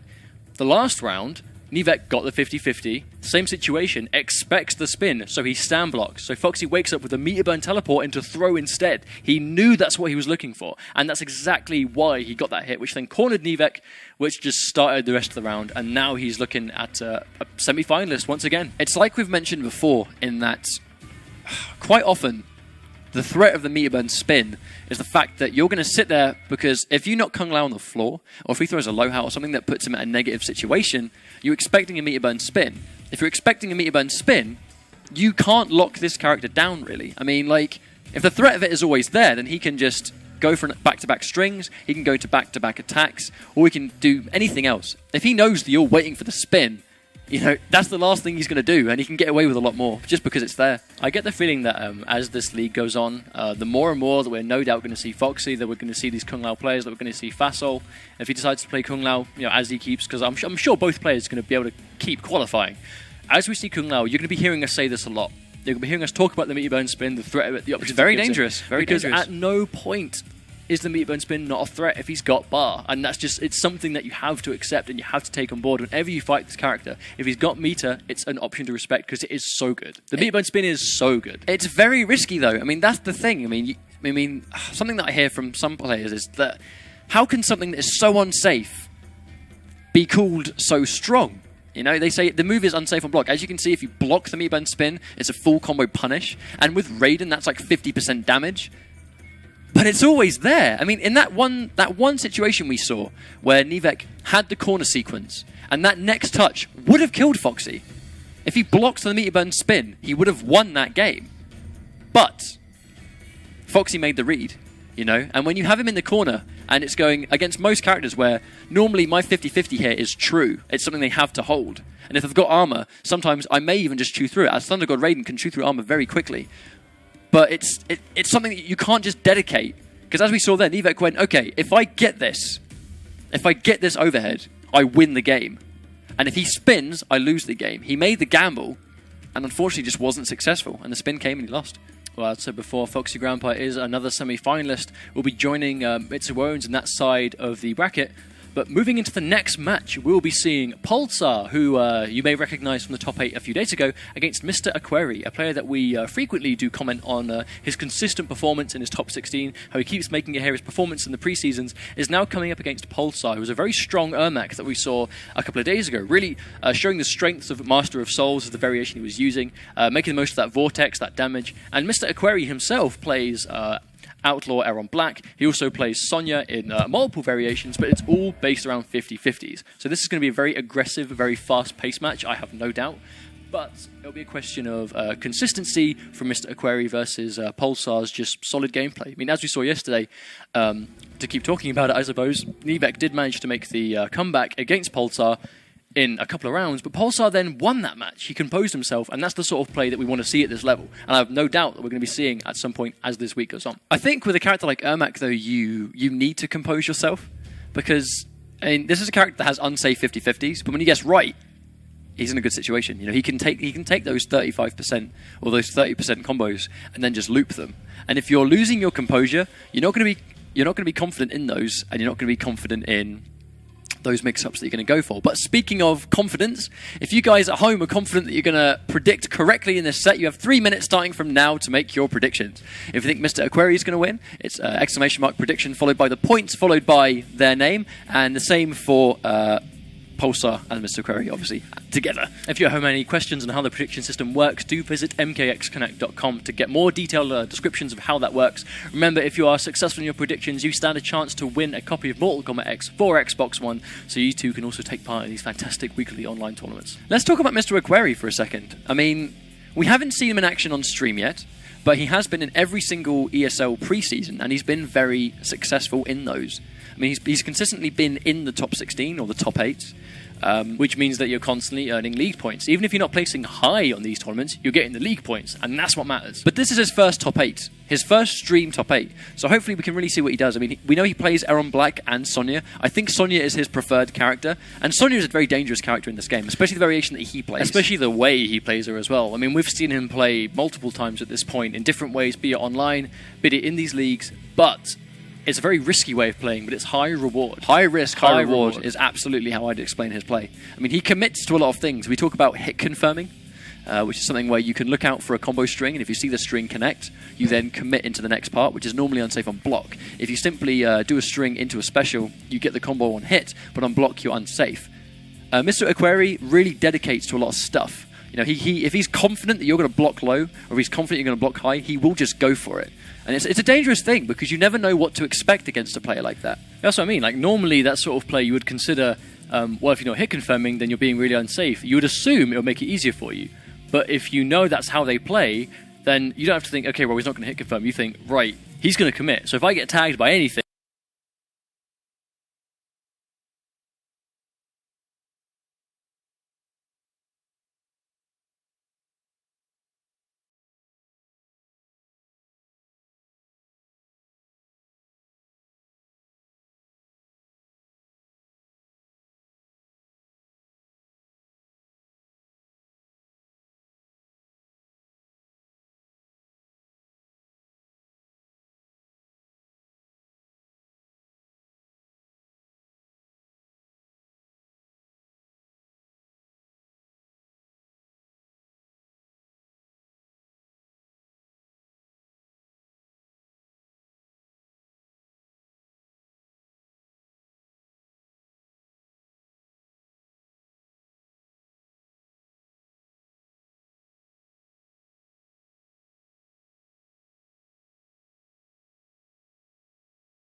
being a character specialist, like a lot of these players have been, in that, like, if you're struggling with a certain situation or a certain character is giving you trouble, now because the variation system is in the game, you don't have to go to a different character to pretty much try and sort of tip that in your favor. You can simply change variation, and we see that a lot in these kind of tournaments.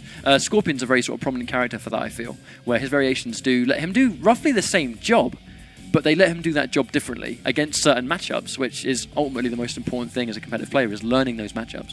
well, in terms of something I want to talk about before we go into this next match as we get it set up is what characters are we seeing represented today? We're seeing a lot of diversity. We're seeing Kung Lao, Raiden, we saw Scorpion, Ermac, no doubt Sonya Blade, Aaron Black. These people all aren't sorts. sticking. All They're sorts. not sticking to the same group of characters. I mean, obviously, when a game comes out and it's new, there is obviously, day one tier lists. People that think X character is too good, X character is this good, and these characters are garbage. There's obviously going to be a selection of characters that are undeniably the most popular among players. Going by sort of maybe popular opinion or things like that. But I like how in these tournaments that we're seeing, even in the North American ones and the CIS, we see a great range of characters being picked. And I think we just saw Kotal Khan win CIS Week 2. Very powerful Kotal Khan, but I've not seen him in Europe yet. Exactly. I mean, as far as I'm aware, I think Shuffles, who has made it through into his next match, actually does play Kotal Khan himself. So fingers crossed we can see some Kotal in the action. But it looks like we're setting up this next match right now. I believe Mr. Aquari has gone with Sonya Blade. Interesting. I mean, Sonya Blade is a very powerful character. She pretty much always has been. In 9, she was very dangerous too. But it's going to be a match of do not let this character get started. What you did to Jax. Die avenging him. I love these intro dialogues. It's like trash talk. Even if the players won't do it, the characters will. Well, as we said though, straight into the unsafe cartwheel, but his read was successful. This guy will go nuts. Just like that. It was blocked, but he still committed to the cartwheel, which gave him this entire damage, this entire And there's an sequence. overhead again. I mean, he's going nuts. And it's paying off. Unfortunately, does drop the combo. He spent the bar to get off, but it doesn't really hurt much, and he's still in the corner. And he's just committed to the low. There was no way he had time to confirm that, but he got the read. He is reading time after time after time after time, and he has taken round 1 very quickly. Pulsar, I mean, we've said before, this guy can keep it composed, so hopefully he can keep his stuff together. That's to be a meter burn. He blocks successfully, but forgets about the follow-up on the string. That string is overhead low, so you must block high and then low instantly. We're looking at some potential unfamiliarity here. I don't think he's familiar with some of these strings. Well, even if you know how to block Sonya, at the end of the day, 50-50 is a 50-50. Of course, and that's going to be a very, he must break in that situation. Unfortunately, he has no stamina now, so it's going to be hard for him to be agile, but he does get the 50-50 of his own. This character does have an overhead and a low, both of which will go into the soul ball, but that was a very costly combo He drop. drops and then whiffs a normal, which just gives Mr. Aquari a free punish as he stands up. You just know that string was going to go into soul ball, and the soul ball stuns for another 50-50. Doesn't quite get the combo. He goes for the overhead, but is unsuccessful. Gets punished for it as well. One of the things about Ermac in this game is that he has got 50-50s, but they are, when committed to their max damage, they are both unsafe, and as we just saw there, Mr. Aquari blocks correctly on the overhead and does punish accordingly, and it costs him the game. When you play a character like that, it's a question of, yes, you can win in one touch, or you could lose by guessing wrong that one time. And that's what we saw. He had his 50-50s blocked consistently, and that cost him a lot of health. But at the same time, he was getting hit by all of Mr. Aquari's. So it's a hard match. It's a hard match to come back from. They are both momentum characters. That's the reality. I mean, both characters want to get their game going. I mean, Master of Souls Ermac, he has this vortex, he has this mix-up game that Sonya also has. Both characters will do a similar job, slightly differently, but the principles are still there. So in these kind of matchups, it's all about just getting your thing going and just trying to keep it going as much as possible, and just don't let them start their own thing. Because a character like Sonya, if she gets going, she's very hard to stop. She has the low, she has the overhead, both will full combo into the same situation once again. And if you let her start that, then it's kind of hard to deal with, especially if you get put in the corner or in a situation like a hard knockdown.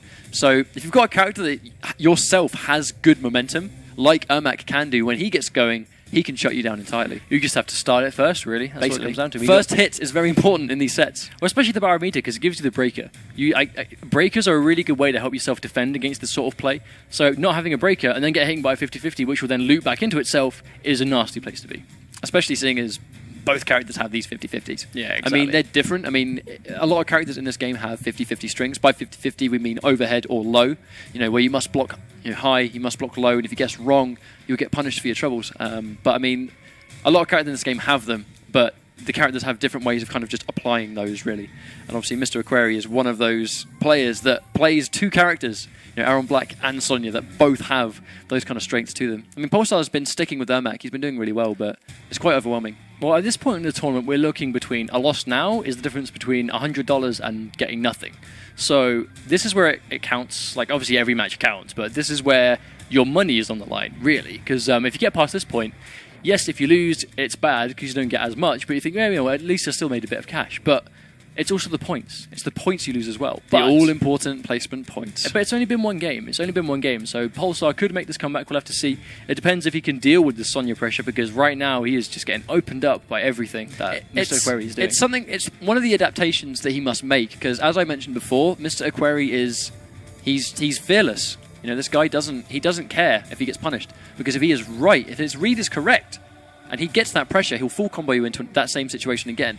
However, he is still going into these. So I think the thing to acknowledge here is that if he's going into a low or an overhead and is committing into these unsafe specials, if you can guess right on the pressure, instead of it being minus and then that's your situation, if you guess right against Sonya Blade, in this situation, she's full combo punishable. And that is the one opening you need as Ermac to get going and to keep him stuck the whole game. Well, it's a question of he's got the damage. He has the damage himself to make this count. And a lot of it is meterless because of the soul ball. Yeah, so he's going to have breakers by default, really, if he just conserves his meter. I mean, he's been using a lot of meter to interrupt, using these meter burn, the blasts, the green blasts, whatever they're called. But it is armoured, so if he thinks he's going to press a button, he can use that to blow through it and get momentum himself. But doing that means you're one step away from having a breaker yourself to get out of it if you do get tagged. Against these mix-up characters, you do kind of need to save breaker whenever possible. And if you're a character like Ermac, especially Master of Souls, that doesn't spend a lot of meter to obtain the damage, then you can just keep your meter for breakers. I mean, especially against a character like Sonya, where, if you ever get tagged that one time, you don't want to take those mix-ups and you don't want to take that damage, because a lot of her damage is also meterless. And then she can break the second you tag her. So it's, again, as we said, who touches who first. It's a matter of both characters doing the same thing. I mean, and we say it before, but a lot of characters have this sort of game plan. They just do it slightly differently. But it looks like they are going to be going with the characters again. We're going to see Ermac versus Sonya Blade. How will this one go? I mean, the same variations as you'd expect, but does manage to get... He loses the first hit, which, against Sonya, does... Commits into the overhead. Yes. As we mentioned, those unsafe 50-50s where he committed into the overhead and was full combo punished. And here we go again. He does need to break. And that dive kick's going to knock him down. And here comes another combo string. It's all Sonya Blade right now. And that's the unsafe cartwheel. The unsafe cartwheel. This man has no fear. But there's no reason to get hit by that cartwheel. If you know he's doing it, it will come. You block it, it's gonna come. So just block it and then punish. Pulsar needs to really keep himself together and start punishing correctly, because right now he's missing out on a whole round's worth of damage. And then he drops. Oh no, Pulsar is looking really flustered right now. I feel like he's being very overwhelmed. I mean, that's the thing. Characters like this, they can have that effect on you. I mean, if they get going and then you get overwhelmed, that X-ray was very ballsy. We've punished him with the down one. Pulsar has really got to start getting more damage on the table. He is missing out on countless opportunities to really win this round. It's not looking good, and that's going to be another full combo. It's such a swift game. I mean, and that's going to be game 2. He's getting overrun here by Sonya. From what I'm seeing, he's getting overrun. I'm assuming that Pulsar has never fought Sonya before. Because if you have never fought this character, or you're not aware of what she's got, she'll run over you. She has an overhead, low, overhead. So block high, block low, block high.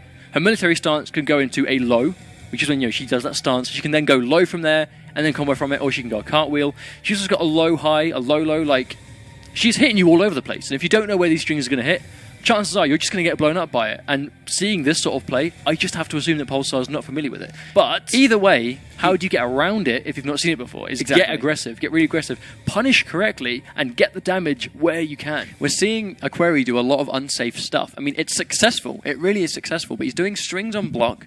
He's doing combo strings on block, and is then committing into overhead regardless of whether it's blocked or not. That overhead, the cartwheel, is so unsafe on block. I mean, if you block it, you get a free combo. Again, if you're Ermac, you get a meterless punish into Soul Ball reset into potentially more damage. Like, that is the one opportunity you need to get going. And I just don't quite feel like he's really capitalizing on those situations. But he's changed characters. As I say, we have seen Imposter Shinnok. He's now going to Imposter Shinnok. The move that Imposter takes from Sonya is the leg grab. So not really the most useful attack. Do not critique, Mustard. Do not critique. No, of course. I mean, I've seen Pulsar play Shinnok. He knows what he's doing with the character. But he has really got to keep himself together. Like, drops like that, especially like Shinnok does not have the damage that Ermac does. You need to make sure you're composed, especially like that. But that's what you want to see. Here comes that Mimic mix-up into the grab. And we see a lot of people talk about Shinnok, and they say he's a bad character. The mix-up of the Mimic here is a string or a throw, because he gets a damage buff for 10 seconds after landing the Mimic. When you land the Mimic, you can do a grab, which is 16%, or you can go for a string. If they try and take the grab, they get hit by the string. Hopefully we can see some of that in Force Strike. But both of them are safe. If you do a string, you can hit confirm it. Okay, he's blocking, I'm going to do something else. But his meter burn Amulet Strike gives him some crazy block pressure. But, you have to have the meter to do that. And right now, he's only just built a bar. He gets tagged by the string once again. Again, he's getting hit by the overhead into low. Good armor, but unfortunately, he actually whiffs. But that is all he needs to take out the first round. Mr. Aquari, though, going into this next round with full bar, and Shinnok has none. So beforehand, Pulsar had access to the Mimic, which gave him that situation to get that throw damage. Right now, he's got her move, but he used it, so he now has access to his Mimic again, but he's getting hit by a full combo, and he is full on cornered. No meter to get off the ground. Tagged by the overhead once again. This is all Aquari right now. Does drop the combo, but at this point, it doesn't seem to matter. Blocks correctly, and that's full combo punishable. He now acknowledges. There we go. He decided to go into a string. I wasn't sure if he knew it would punish it correctly, but he just went for the full-on string, got some good damage, and he is now out of the corner. This is where he needs to be. Gets the jump-in punch. Will he confirm? Is he going to grab or go for a string? He tries to take the grab, and that is the mix-up. He tries to take the throw, and he needs a full combo because of it. If he mimics him once again... Oh, he commits to it. That's unsafe on block, and he's going to get punished for his troubles. I hope he doesn't lose this round. Oh, no. No, he lost this round due to a move that wasn't even his. How about that, Sonya? How about that? Thing is, right, when you play Shinnok, if you have a move that isn't massively useful to you, you have to get rid of it as soon as you can. And I see him trying to do it, but even in a combo, end the combo in the move, get rid of it, so then you have your restand. These costly drops. I really think Pulsar is just quite flustered right now. In these situations, these aggressive characters, they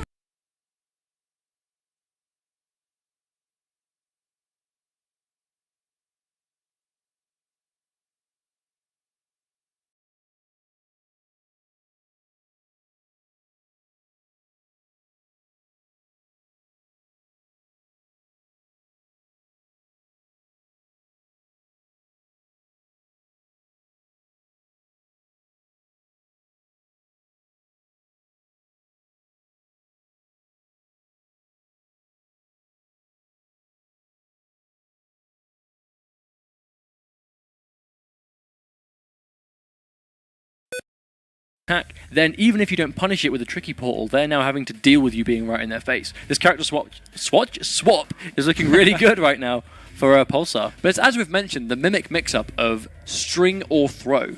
So Shinnok has no true overhead starter. He can only start his combo from a mid or a low. So from the neutral game, there's really no reason to block high against Shinnok. But that's where the tricky portal comes in to then start enforcing that. Not even the overhead from the jump kick or the punch, but just the fact that he has that really good mobility. Because a thing that people assume is the mix-up from the Mimic is when they're tranced, it's a low or a throw. But realistically, there's no reason to do that, because if someone is trying to take a throw when they're hit by a Mimic, they're pressing buttons, which means that they'll get hit by any string, not just the low. So it's a string you can hit confirm to be safe, or a throw. Mr. Aquari starts off very, very aggressive this time. This cartwheel seems very staple to his play. Again, here we go into cartwheel. But he's already cornered after one attack. One sequence has already got him cornered, and he does guess wrong on the overhead. Breaks out. Oh, wake up dive kick. Very interesting stuff. That's quite unsafe on block, really. Another wake up arc. He's being quite nuts with his meter. He's being quite crazy. It has to be full combo punishable if he does get it. Doesn't quite get the punish, but he does get checked by the last minute overhead of that string. One of the only overhead he actually has in a combo string, and it's right at the end. So it's not that bad to get tagged by it. Oh, crazy stuff. Aquari just going, and that's another 50-50 into a cartwheel. And this is going to be quite bad. Here we go, commit. Again, no punish. Just seeing so much unfamiliarity with this character right now. It does seem like he's just not familiar with Sonya. I mean, he's not punishing a lot of stuff. He's getting checked by a lot of strings. And I don't know, if you're familiar with the matchup, you know what your punishes are. You know what moves you can be. And it just doesn't look like Pulsar has that knowledge. Lovely grab. As we mentioned, when you Mimic, you get a damage increase. That's going to be a 16% throw. And here's the thing. You have to start going, is it worth accepting the fact that after every single touch, he's going to get an additional 16% from a guaranteed throw, or do I start taking those throws? If you're safe from the throw, that was a crazy X-ray. A lovely read on the anti-air. Knowing Aquari, this is going to be converted to a full 50% combo, which will He's in the corner. Can he get even more? But think about it this way. If you get hit by Sonya's parry... Oh, he drops it. If you get hit by Sonya's parry, that's a 50% parry you're looking at. Ooh, unsafe arc kick into instant dive kick. That was very unorthodox, but does seem to help him. Lets him out of the corner. Interesting decision. Oh, gets hit by the armor. Oh, he drops the combo. That's really bad for him.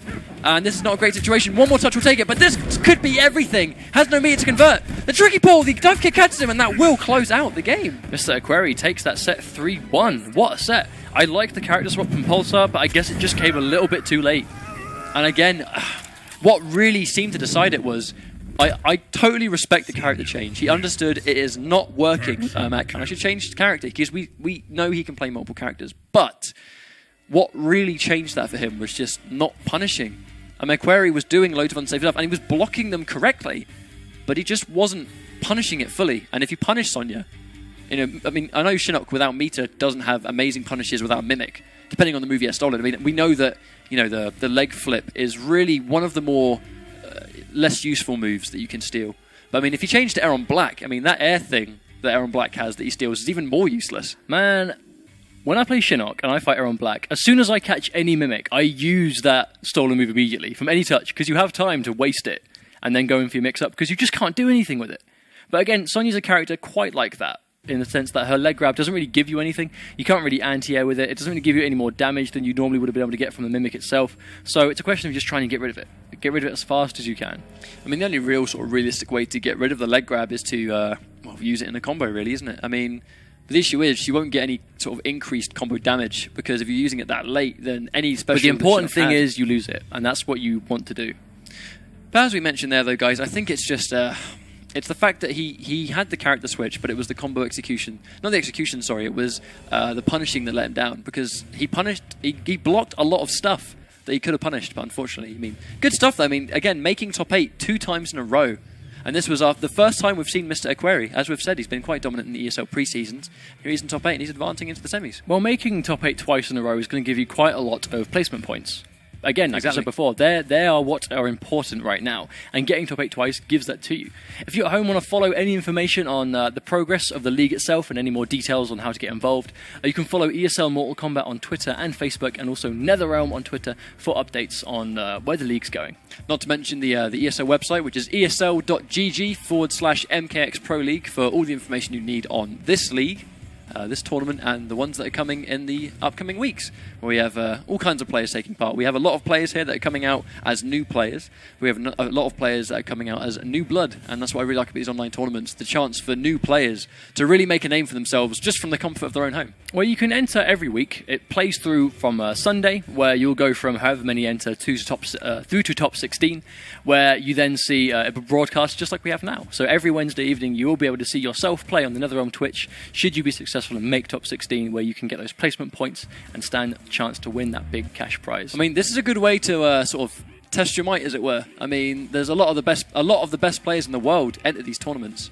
You know, and these have been consistent Mortal Kombat players through 9, sometimes going back to like Ultimate Mortal Kombat 3. We have players like Rio. You know, we have players like Rio, and you know, these guys that have been playing for so long, and here they are now being just as dominant.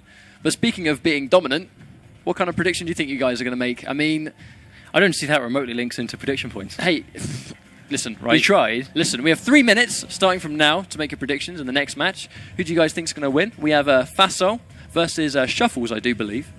Oh, so we might actually see some European Kotal Khan play. It's going to be cool. I mean, I would like that. Especially after seeing CIS won by such a powerful Kotal Khan player. I'd like to see Europe have our own version of that. I think it's good because, I mean, a lot of Kotal Khan players are using War God as their variation. War God's quite... I can see why. Well, the thing is, not only do you get the more mix-ups from it, but you get the sort of counter-poking. As we see Kung Lao doing things that make himself minus any meter burn spins. Excuse me, sorry. Kotal Khan can do something very similar. I mean, this guy can put himself in a minus situation and then use his armoured overhead sword, which launches the opponent into a full combo, which is about 35% if done for max damage. And that's a lot of damage to take just for trying to press a button when you felt like it was your turn. Well, I mean, it's not going to do as much as the meter burn spin from Lao, because obviously it's not going to hit multiple times, but it's going to hurt. It's going to hurt you a lot. 35% damage is a lot to take into account. So, again, it's just knowing that's the problem. But the thing is, War God, he gets access to the overhead, the armor, a low as well, but he gets access to the unblockable ground pound, which you can cancel to bait jump out attempts. If you think they're going to try and jump out of the ground pound, you then cancel it and then anti-air if they try and jump in at you. So he's got a lot of versatility. We'll see if Shuffles can put that into practice right now. I don't really know what character we're going to be seeing Fasol playing. We've seen him play Kung Lao today, but we've also seen him play Katana in previous cups, so I think it's all up in the air as to who we're going to see him pick. I think, in terms of like Kotal Khan, though, we hear a lot of speculation about which is his most sort of dominant variation. I mean, there's a lot of people that talk about Blood God, for example, which gives him the damage totems, and if you combine that with Blood Offering, he gets insane damage. However, I think the reason we see so many people go for the War God variation is because he can actually kind of open you up in this variation. He gets a low, he gets an overhead. You know, he doesn't have the grab that Sun God has, and he doesn't have the insane damage that Blood God gives him. But the important thing is that he's going to actually be able to obtain that damage. Because, I mean, as you see people say, you know, when you go into training mode and you practice a combo, it's all well and good, but boards don't hit back. So when you're against a human opponent, you know, it's a matter of obtaining that damage. And if Kotal Khan has no sort of true high-low mix-up game, and all you have to do is block in one direction and then just fuzzy guard and see it on reaction, then he won't obtain the damage. He's buffing up a lot of damage that he's not going to hit you with. So War God gives him that option to actually hit the opponent more than what they'd normally expect, especially with the unblockable, especially with the overhead, with the armor, with and it's the counterpoke. It's the counterpoke opportunity that the armor brings him. We may see it here from Shuffles. I have no doubt that we're going to see it a good few times. I mean, against Kung Lao, it's slightly different because if armor collides with armor, the meter burn spin will win because it hits more times. But that's the only move that's not going to beat it. Crazy. I mean, it's good stuff. I mean, I'm looking forward to seeing what he does. I mean, I myself play a little bit of Kotal Khan, and I think he's a really fun character to play. For the reason of counterpoking. I just love baiting an opponent into pressing a button and then throwing out the meter burn launcher. I mean, it works on most characters. I mean, there are ways it can be beat. You can jump over it. You can jump. Well, nothing is guaranteed, but it's all a read. It's all a damage risk reward. You can make good reads with this character, and that's the important thing. You can make good reads, and he's got a really cool brutality as well. One of my personal favorites. We haven't seen anywhere near enough brutalities today. I'm just going to throw that out there. Hopefully, should we see if Shuffles wins a game? I would like to see one. I know Shuffles does that a lot. The disgusting saw you in half one. It's really easy to do because it's the ending of one of his main combos, which is forward 1, back 2 into overhead sword. That leads into a brutality because you just have to win the round with a 3-hit combo that ends in that. Yeah, so hopefully we'll see it. Both of them decide to start. Shuffles uses 1 bar of meter on a full screen meter burn projectile. I'm not sure if I quite agree with that. And here comes Fasol's pressure. Crazy stuff. And again, as we said, the jumping into jailing from the teleport. This should be a full combo, but he's going to break. He doesn't even remotely want to take that damage. Shuffles has 1 bar of meter, and obviously we might see some armor here, but Faso has no meter.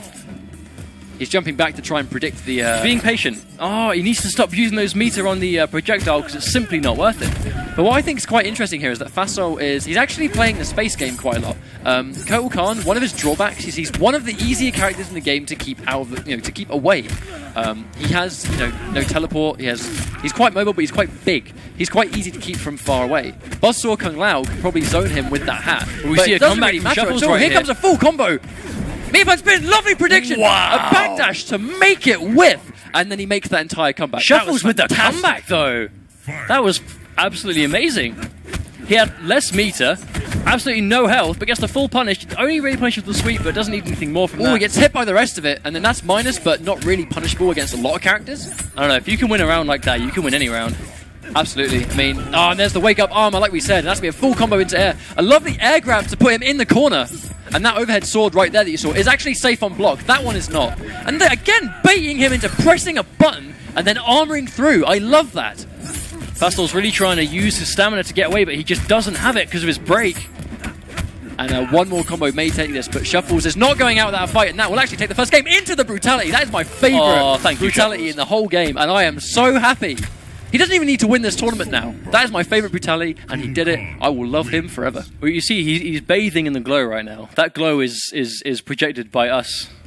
Going, yes, thank you. It was so good. I love it. I mean, that was great play, though. Not only was it that immaculate comeback in round 1, but scouting the meter burn spin and punishing accordingly. Well, I'm not going to lie. I already wrote that round off as Fasol's. I very much thought that was it. That was done. But no, just that armor. Again, he only gets that in War God. And this is why so many people think that this is Kotal Khan's strongest variation. The armor is such a big deal. Not only for defense, but in situations like that where we saw where he baited Fasol into pressing a button, put himself into a minus situation, so Fasol's going to try and press a button, and here comes an armored launcher to chew through whatever button you pressed.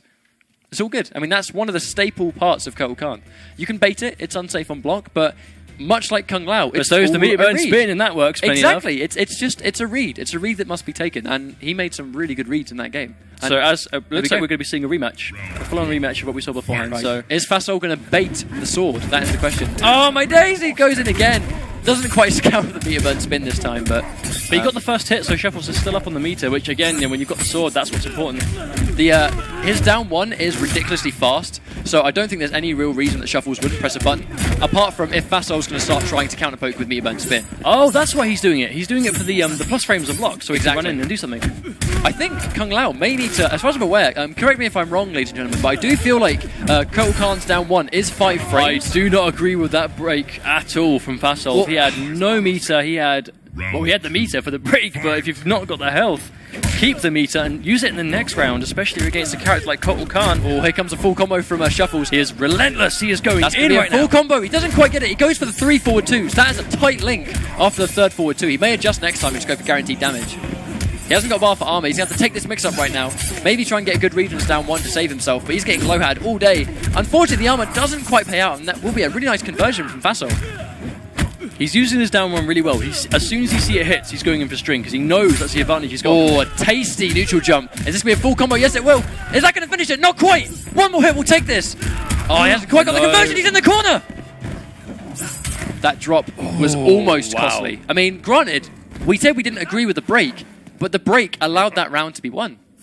Crazy stuff. No, the break was the end of the first round, wasn't it? I could be wrong. I mean, I could have missed it. Apologies if I'm wrong. The break did cost him round 1, but round 2 was a lot stronger, and there we go. Look at that. I really feel like Kung Lao just needs to respect that down 1, because I think Kotal Khan's down 1, I do believe it's 5 frames, and low hat is -5. So that would make sense. It'll be very easy for Kotal to get that down 1 after the block low hat. Unfortunately, he's just getting hit by a lot of these low hats.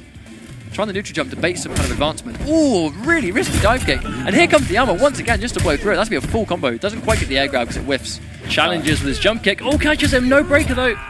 Next hit should take it for Shuffles. I mean, Kotal does good meterless damage.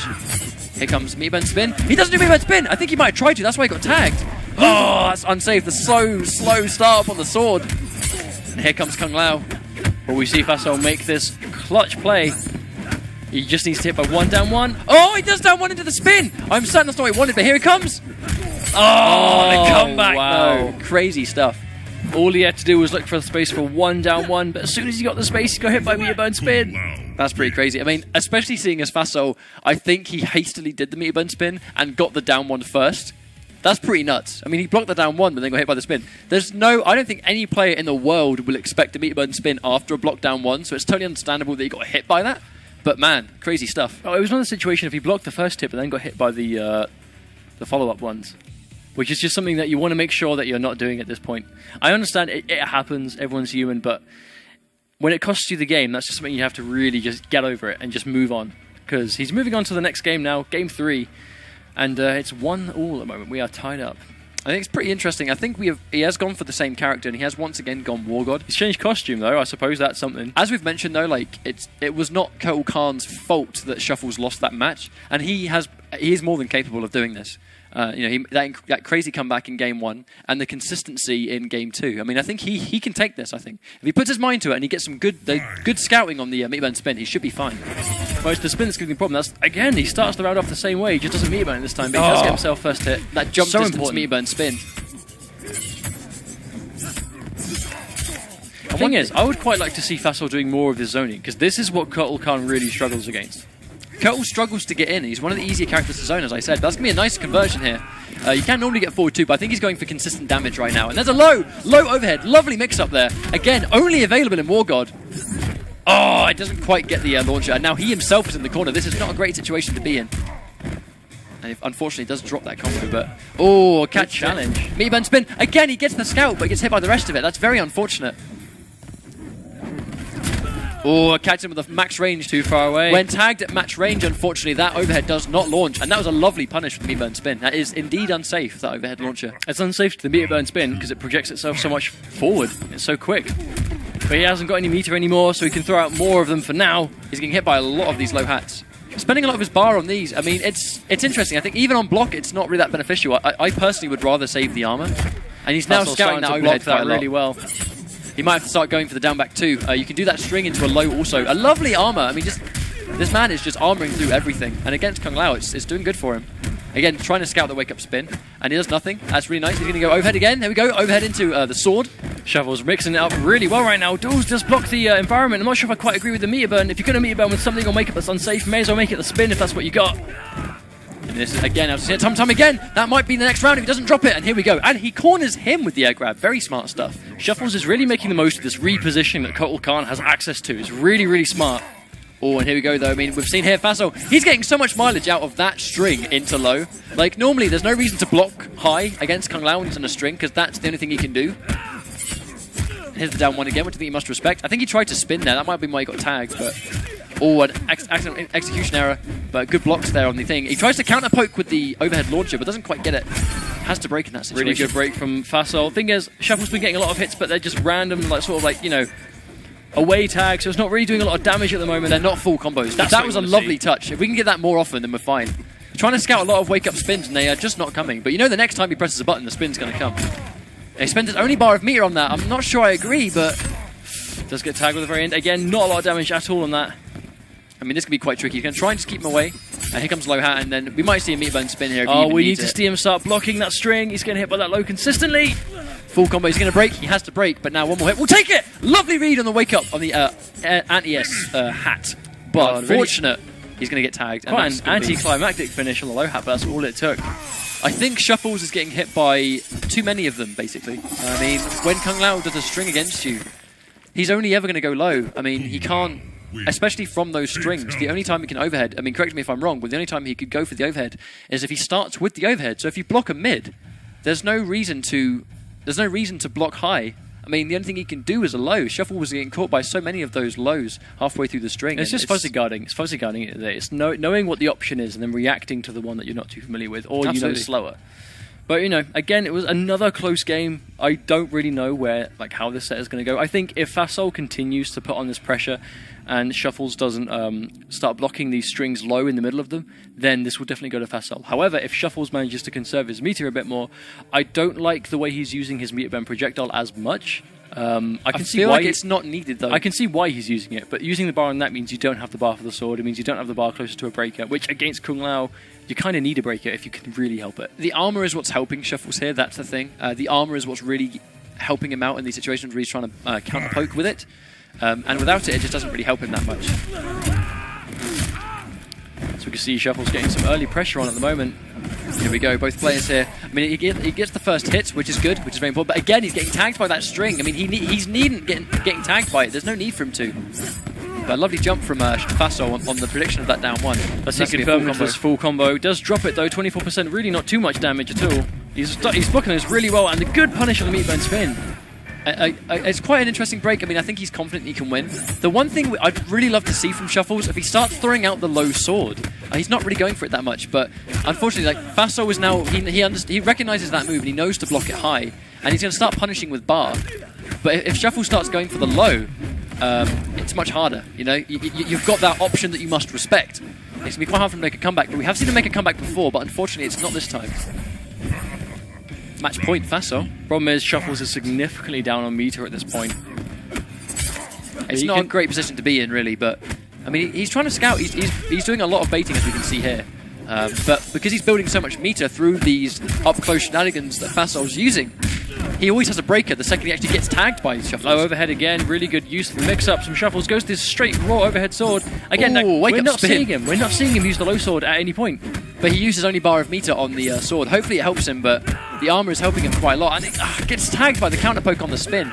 Something he's been trying to do to Fasol the whole set, but that's another overhead. He hasn't actually gone for the low a single time in this whole set. It's quite interesting.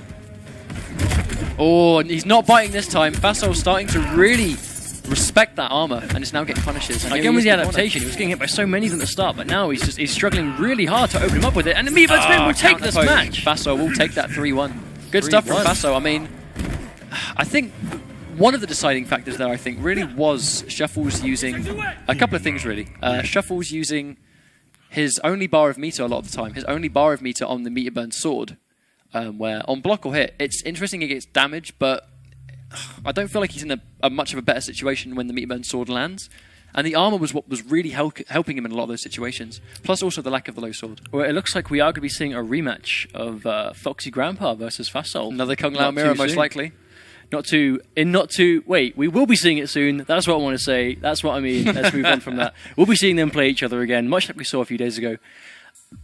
We are seeing Fasol do a lot more than we saw him do a few days ago, so this set could very well go differently, but Foxy is on a bit of a roll at the moment. He has just taken out Nivek, the other guy that he had to fight in the grand finals a couple of days ago. Nivek did get second, he took first, and he's already beaten Nivek, and he's already beaten Fasol in the past, so it looks like Foxy's going to be going in with a bit more momentum, but Fasol, again, like I said before, is doing more than we've seen him do in the past, so all to play for. It's quite interesting. I mean, if someone is going to dethrone Foxy, it'll be quite interesting if a Kung Lao mirror does it.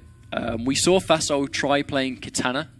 He tried using Katana in the first game, and it really didn't work out for him, and he went straight to Buzzsaw Lao. Did slightly better, but unfortunately, I mean, that set was pretty much all Foxy when we last saw it.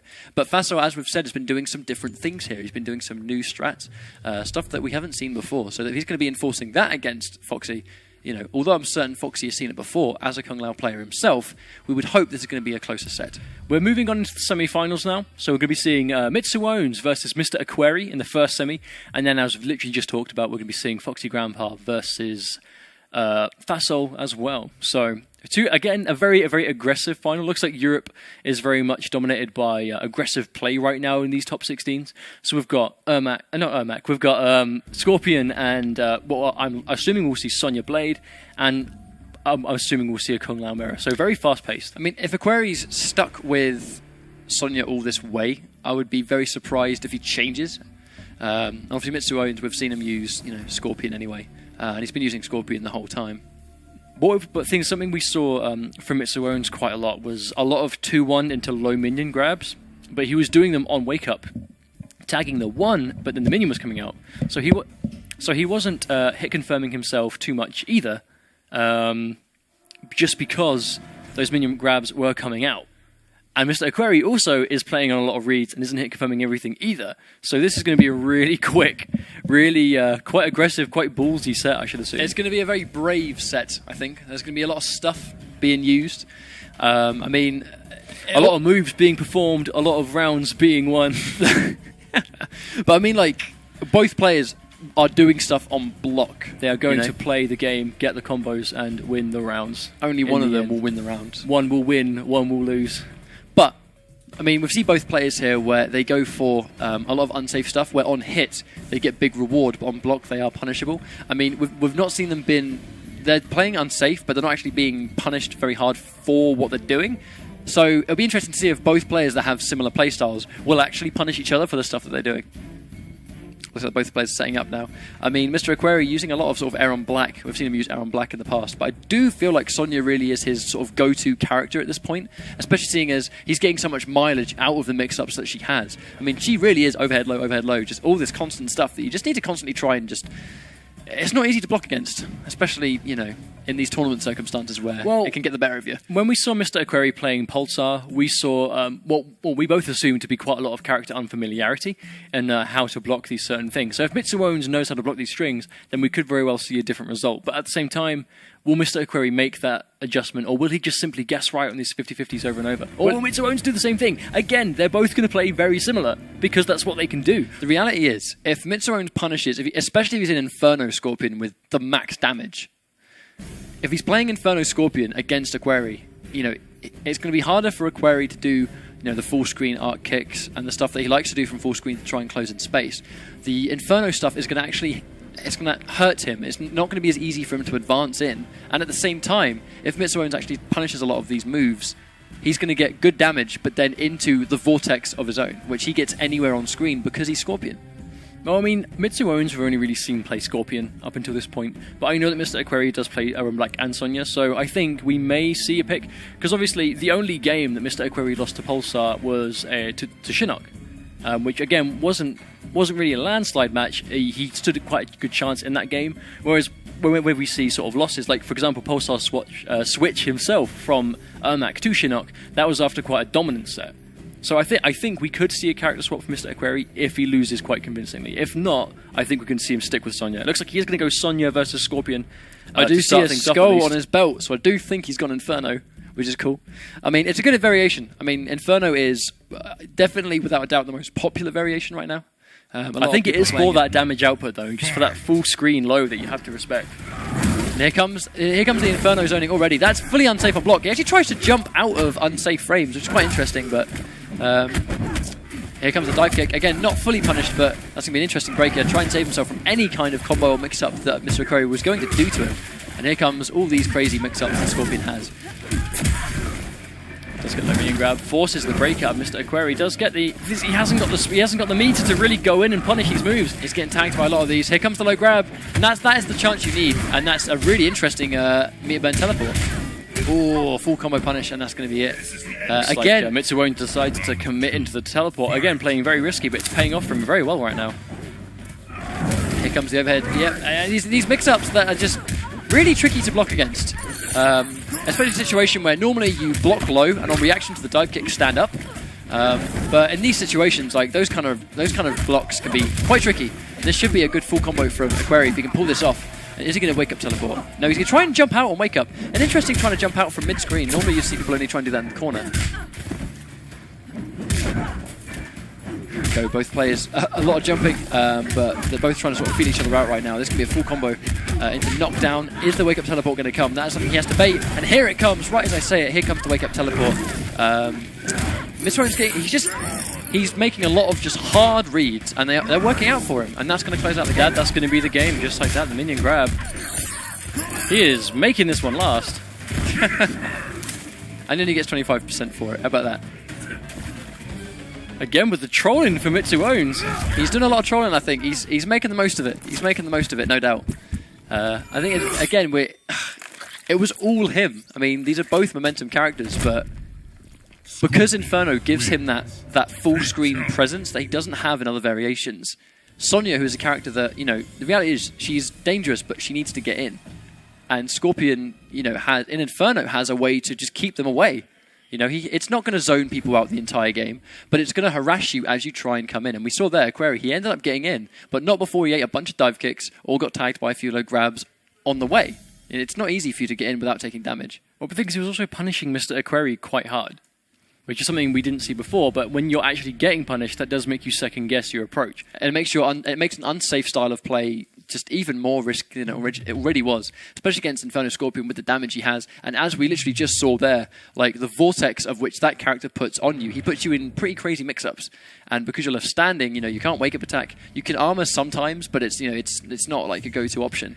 So as I was saying before, I only really predicted a character swap if we saw Mr. Aquari lose quite convincingly. That's exactly what's happened. He's going to outlaw Aaron Black right now.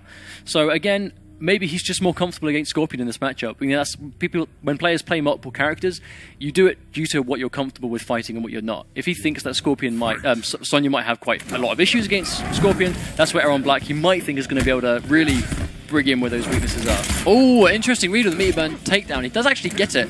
A lot of wake-up jumps from Mitsuones. I mean, it's normally not really a go-to option, but it's working out for him. If it's not being punished, then it becomes an option. That's just the way it works. And that's going to be a full combo punish. Tags him with the low. This can be a vortex. Blocks it. Oh, my days. And instead of just blocking the spear and punishing, he tries to down 3, which just was not the punish that you want, really. Full combo punishable, but he does block in time. Doesn't manage to block low, though, so he doesn't get the full-on punish, but he does still get the hit. And it's very risky to see him going for so many low minions because they are very unsafe on block. But here's the hard knockdown into another overhead. This combo should take it. I don't think Mitsuones is going to break this. Is he going to go command grab? Here comes those attacks, but he's nearly out of them. He's going to put himself into the attacks. He's going to kill himself if he tries to stand there. He's sticking down 4s into the counter drops. Lovely sand trap. Lovely sand trap. Just a trade is all it takes. I mean, it's risky stuff. Doing those low minions on block, it's risky stuff. Oh, interesting. Good wake-up teleport. His reads on these wake-up teleports have been so strong all the time. Good break.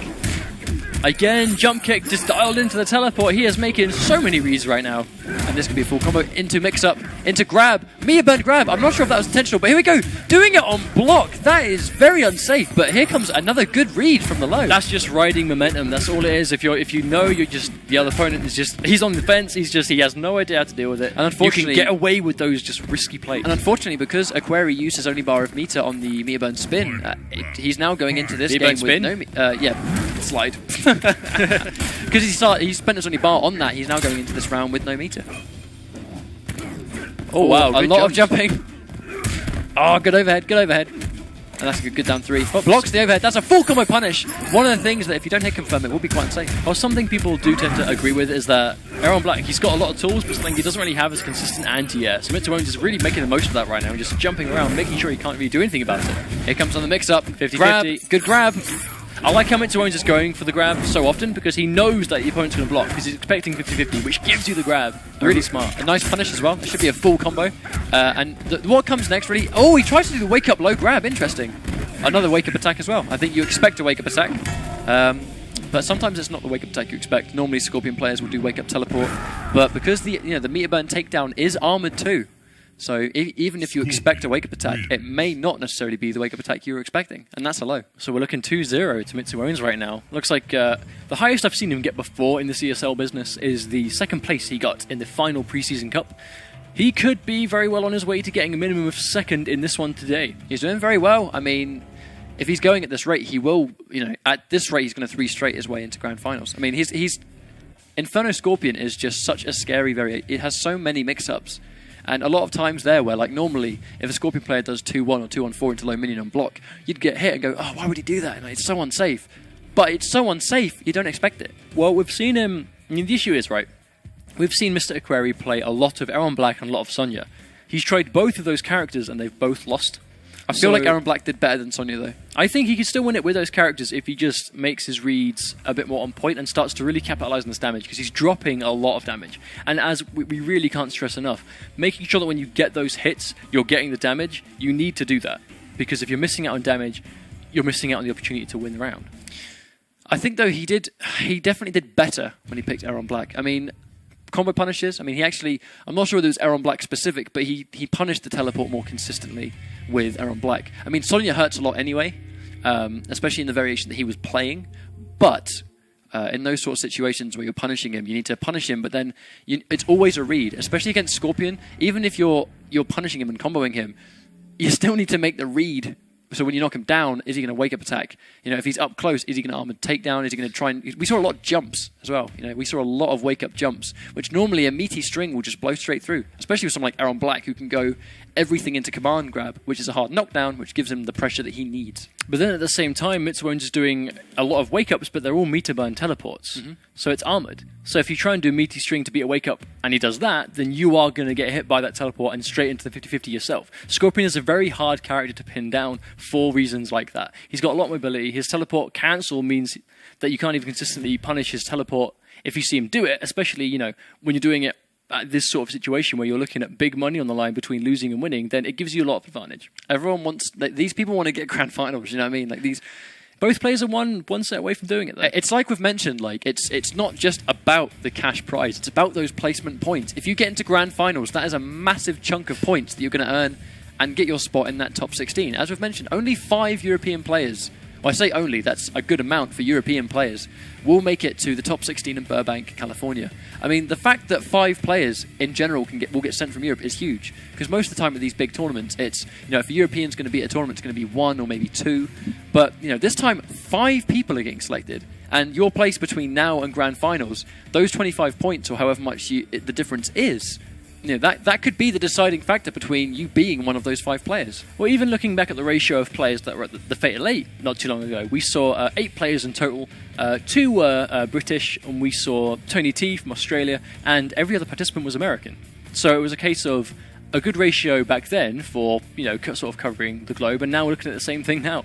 So there is going to be at least 5 from Europe. There's going to be 2 from CIS. There's going to be good representation. But to be one of those 5 players, you have to take part in these weekly events. Visit gg.esl/MKX Pro League to find out how you too can get involved in these free-to-enter. Anyone can enter online leagues where you play through on Sunday through to top 16, and then we'll be playing through the rest on Wednesdays, where you'll be seeing just like this. Well, the reality is, if you guys at home, if you think you've got what it takes to take on these players, I mean... That's how you do it. That's how you do it. It's a good place to do it. And it doesn't cost you anything. You can do it from the comfort of your own home. We're going to go straight into this max. He's gone back into Special Forces. Sonya, but he has changed variation. Special Forces Sonya, so he has a lot more full screen, but that drone is not tracking Scorpion at all. It's because he's all over the place. That teleport puts him from one side of the screen to the other. And is he going to get... Here's a low into a low. I mean, he's going nuts. This is that vortex that Scorpion has. He's going to land that one hit on you and then put you in this guessing situation. And he's guessing wrong every time. And that's a really good bait. I love how he puts on all that pressure, and the one time he knocks him down, he actually gets a good bait read. Oh, unfortunately, the drone actually punishes him earlier than he thought he would. That's going to be a full combo punish. Nice combo from Mr. Aquari, getting some damage on the table. There we go. He needs to get more of that if he's going to be able to win the setback. Interesting that he stood there and took it, and that's going to be a low. It doesn't quite get the convert. That's going to be a full combo punish, though. Interesting break. Is he going to go for a low minion? Here comes some kind of minion. Here he comes. Oh, lovely air to air. Doesn't quite get the combo conversion. Gets a good sweep, but that could have been a full combo. Oh, my days. Oh, good read on the armor as well, and that will put him just like that. Match Mitsuone's with the overhead. Oh, crazy stuff. 1 round away from minimum 75 placement points and minimum $300. Oh, unfortunate there. A really good teleport. I mean, Mitsuone's reads on all of these teleports has been so rock solid the whole time. I mean, this guy, he has no fear, but it's helping him. And here comes the full corner combo. And what are we going to see here? Is he going to wake up? 38% though. Tagged by the mix-up. Really good block into his own counter poke there with the overhead. That should be a whiff punish. Unfortunately, it doesn't quite punish it, but he does throw him into the corner, which is very important. Good read on the flip kick. Mr. Aquari is making some really good reads of his own right now. Oh, and he goes for it as the low. Now, this next mix-up could be the difference between grand finals and surviving another game. Gets a good read. That is safe on block, though. Interesting uppercut. It was very smart going for the meter burn spear, because it does make your low options safe, and that is why he did that. But unfortunately, Mr. Aquari did block it successfully, and that's going to be his own mix-up. Good break. Here comes that drone. He's trying to cast it. Mr. Aquari really does have a bit of a mountain to climb right now. He's looking at match point deficit, but he has managed to put a round on the table. If he can win this game, he could ride that momentum to get back, but we'll have to see. He's getting some really good reads on these mix-ups. The drone does save him from a full combo. Oh, I'm not sure about that X-ray. That was a crazy read. If you're going to go for the teleport, you may as well just block and punish, but it doesn't seem to have hurt him. The next, he might wake up teleport here. You got to watch out. One more bar of meter, and that could decide the set. Here comes the next hit. There it is. Really lovely bait, and that will be a full combo punish. He drops it. Oh, it doesn't matter. The down 3 will do it, though. We're seeing that a lot today. When people are on this that tiny slither of health after a bit of a comeback, it's just a little poke. To really have an anticlimactic finish to a really good game. I think if that X-ray hit, that would have been sick. That would have been fantastic. He basically, what happened there was, he X-rayed on his wake up because he thought if you do anything, if you do a wake up button press, if you do a wake up teleport, like I think you're going to do, you're going to eat the X-ray. Unfortunately, it wasn't successful, but Mr. Owens also didn't actually punish the X-ray. And then he just rode the momentum and then managed to pull it through. Normally, when you waste your entire X-ray on a read that's not successful, it's very bad and it's hard for you to come back because you've lost all of your bar. But it didn't really matter for him. He's managed to bag himself a game. 2 more of those, and he's in grand finals as well. So Mr. Owens is now looking at... he won't be getting a 3-0 sweep anymore. Although he has managed... It's a question of, he's beat Mr. Aquari twice. But he's not beat Mr. Aquari playing this variation of this character. And Mr. Aquari has now beat the character that he couldn't beat before. So there's a lot of, Mr. Aquari's going to be hopefully getting a lot more confidence now, knowing he's done this. So he's got a bit more breathing space. Sticking with Inferno Scorpion. I wouldn't assume we'd see Mr. Owens changing. That is one of the tracking things of that dart. It doesn't track Scorpion as well because his teleport makes him so agile. He's going to try and... There we go, has to be a full combo punish. Good break. That's one of the things, because he's blocking so many times from full screen, it's very difficult for him to actually avoid him getting bar. So we're looking at Mr. Owens is... Oh, it's really even around right now. Both placing about 50% health. Really, Mr. Aquari's getting some momentum. Oh, doesn't quite avoid the teleport. Teleport tracks him quite well. Oh, dive kick whiffs on another brave dive kick from Mr. Owens to really bring it together. And just like that, Mr. Owens is once again on match point. He was looking 1 round away from a minimum of $300 of prize. Just going to dive kick, no confirm, no punish though. Does block dive kick into dive kick. Mr. Aquari with just this play we're seeing right now. But we are on a match point right now for Mr. Owens. Oh, the point blank minion. This is crazy stuff. Tagged by the teleport again. He has so much bar. He opts to save it. That combo drop. Oh my god, he does it again! Mr. Owens, why? Why? Mr. Aquari loves the X-ray. He loves it. No, but it came out and then he punched it. Full combo, full combo. One more touch will do it. One more touch will do it, and he takes it. That was literally everything. He bet the whole tournament on that X-ray, and he got it. What a read. That is the ultimate in brave play. He's looking at... He's not managed to bag the first hit. A good safe option. Does challenge it anyway. Unfortunately now, though, he has no meter to break any of this stuff, so it's going to be a very honest comeback. He has to spend... It's got to be very balls to the wall, I suppose. Just hope that's to be a full combo. Oh my god, one more hit will do it. Is he going to scout the meat burn? Literally, the meat burn teleport would have worked. Oh, and again it would have worked. Aquari going in. He gets tagged. That should be a punish. He gets a full combo punish. He needs to stay on him. Watch out. Problem is when Special Forces there's a teleport. He scouts it. He has no room to breathe. When Special Forces doesn't have the drone, her standing punishes are quite limited, but with it, it's enough to win. He doesn't commit. I was truly expecting him to commit into something. Lovely read. One more hit will do it. Oh, wow. Mr. Aquari just had to punish harder. He was doing too many individual attacks where he should have been committing. He had the chance. I mean, the issue there, as we mentioned, was without the drone, her punishes are not as big as they are in other variations. Yes. So although he got so many tags there, it just wasn't enough to then get the amount of damage. He needed to get that last little bit. If he was in the That's heartbreaking. It's kind of crazy how if he was in the first variation, not to rub it in obviously, but if he was in the first variation, every single one of those touches would have been death because the sheer damage that Sonya gets.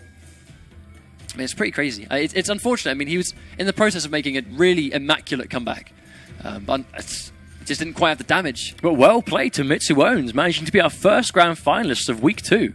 Really, really impressive Scorpion play. He knows a lot of knowledge of that Vortex. He knows his safer options when he's got the meter. He's using it really well. Really good teleports, really good cancels, and he has found his way into grand finals, bagging himself a minimum of 75 league points and at least $300 in prize money. It's pretty huge. I mean, obviously, huge congratulations to Mr. Aquari. I think this is the farthest he's ever progressed in a bracket before.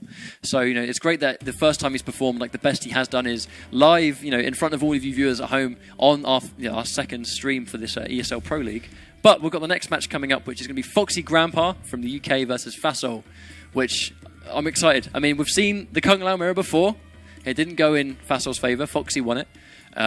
But Faso has been playing much better now than he was a couple of days ago. So this can be a really interesting set. I want to see what happens. I predict we'll see a Kung Lao mirror again. I mean, that's No what doubt, we saw no doubt. last time a little bit, but he did try Katana, but didn't have as much success there. He definitely stood more of a chance with Kung Lao.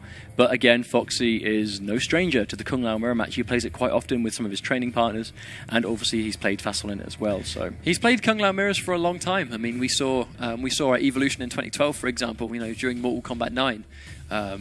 Foxy Grandpa and Rio both had an incredible Kung Lao mirror match that, fortunately, Foxy was able to pull through and take that. This guy has had Kung Lao mirrors for a very long time, and he's used to it. He's used to mirror matches. People always try and pick his own character against him, and Faso is a very competent Kung Lao player anyway. But so you at home, we are now looking at the opportunity to now again predict who you think will win this match. We are approaching the last semi-final now, so after this there will just be the grand final. So those of you who have been successful up until this point, congratulations and good luck on being continuously successful with your predictions as you stand that one step closer to win that copy of Mortal Kombat X. You have 3 minutes from this point to make your predictions. Who do you think will win? Will Faso be able to turn this around and win the match he could not do previously, or will Foxy Grandpa be able to once again get his way into grand finals? is somebody going to dethrone Foxy? That's the question I want to know. Can this man be stopped? Can he be stopped? Is he going to win it? Is he going to win all of these? What will it take for someone to beat him? If it takes a Kung Lao mirror to stop Foxy, I'm quite excited for.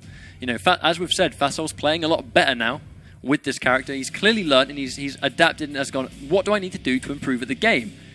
This pretty much means that the mirror match here, hopefully, I really hope it will be a much closer set. Because it'll be more exciting, I suppose. It has the potential to. I mean, like I have said multiple times before leading up into this, we're seeing a lot of improvement from Fasol in just a couple of days. So I think he is very capable of pulling this one back. But it's a question of if Foxy can ride the momentum, I suppose. Because he's going into this with a win under his belt already. And he knows that, okay, I've got 2 more sets to win, and then I win another $500 and another 100 league points. This man has made a lot of money through Mortal Kombat already. I mean, Foxy has won, as we mentioned, Foxy has won 2 of the ESL pre-seasons. He won week 1 of the European ESL Top 8. And he's also the Manchester winner in the UK of the Mortal Kombat Cup. I mean, this guy's won a lot already. And he's doing incredibly well. I mean, it's just... there are players out there that can stop him. I know they are. And they need to come to this league and prove it. And Faso very well might be one of these players tonight. Well, I mean... it's just a question of how it's going to go. How is this set going to go? Because both players are setting up. I mean, they're almost ready to go. They're looking like they're nearly ready to go. But are you guys ready to go? Have you got your predictions placed? You are now approaching not too long left to make your predictions. Make sure they count. Up until this point, there is 3 copies of Mortal Kombat X to be won, so make sure you're getting your points on the table. I'm quite excited to see what comes next. I mean, we've only seen Mitsuones make grand finals in one of the tournaments. But now we can actually watch him in grand finals. And finals. now we can see him live. I'm excited to see what he can do, because as we've seen, it's very risky, but it's high risk, high reward. It's paid off for him all the way up until this point. So if he does this high risk, high reward play against, for example, if Faso make the grand finals, will Faso be able to make the comeback on him again? It's all about reads. Because Kung Lao is not going to 50-50 you to death. No, he won't. He won't. But he will punish you hard and corner press. What he's going to do is he'll punish you very hard, and then he's going to corner carry you. And then he's going to play low hat shenanigans once you're in the corner. And then he's going to bait that wake-up teleport if he thinks you're going to do it. So no matter who wins this, it's realistic that Mitsuones is going to be coming up against a Kung Lao player in the grand finals. How does Scorpion really match up against Kung Lao? I mean, he's got a lot of mobility. It's hard to keep him in the corner, which is something that Kung Lao really wants to do. But he can punish everything Scorpion has quite well with his meter burn spin. Plus, when you get hit by a teleport, I mean, I'm not sure if it's entirely possible, but if you get hit by a Scorpion teleport, Kung Lao's meter burn spin might be able to chew through a lot of stuff. Maybe Scorpion's going to try and do in terms of pressure. Scorpion might have to do what he may not have to do very often and bait himself. When he puts you in a situation where you're in a vortex, he might have to bait you instead. So here we go. This game, Foxy Grandpa with your Revenant Kung Lao versus Faso with a standard Kung Lao, both picking Buzzsaw as predicted. This is a battle of good versus evil. I've actually already lost track of which one is Revenant. Foxy Grandpa is Revenant. He's the one with no hair. Okay, here we go. As you're going to see here, it's going to be a lot of baiting, I feel. I mean, there's a lot, in situations like that where they're both blocking, both players there baited a meter burn spin. Like, absolutely. And that's plus. You can't jump out normally, but normally low hat and the meter burn is actually plus on block. It's in a good situation. Oh, lovely. Oh, good read, but unfortunately doesn't quite get anything off it. So Foxy Grandpa is looking at being the aggressor right now. Very even health. Good punish on the... No, good break. Faso knows. This is such a mirror match. They're doing so many of the same things. Lovely bait on that spin. That's going to be a full combo. Oh, it doesn't quite get it. And he's going to do the lovely run to reposition him and put him in the corner. And here comes that meter burn low hat stuff that Foxy loves to do. And there's the anti-cross-up spin. You just can't, no matter how tempting if he's got meter, you can't leave the ground. It's tempting. It's tempting. But you can't jump. You can't jump in on Kung Lao when he's got a bar. Here comes this poking game. It's building so much meter as well with all these blocks. Oh, getting tagged by the low. That is not quite a huge whiff punish because you can't quite reach him, but a low hat will do. Foxy has cornered himself right here. What will this mean?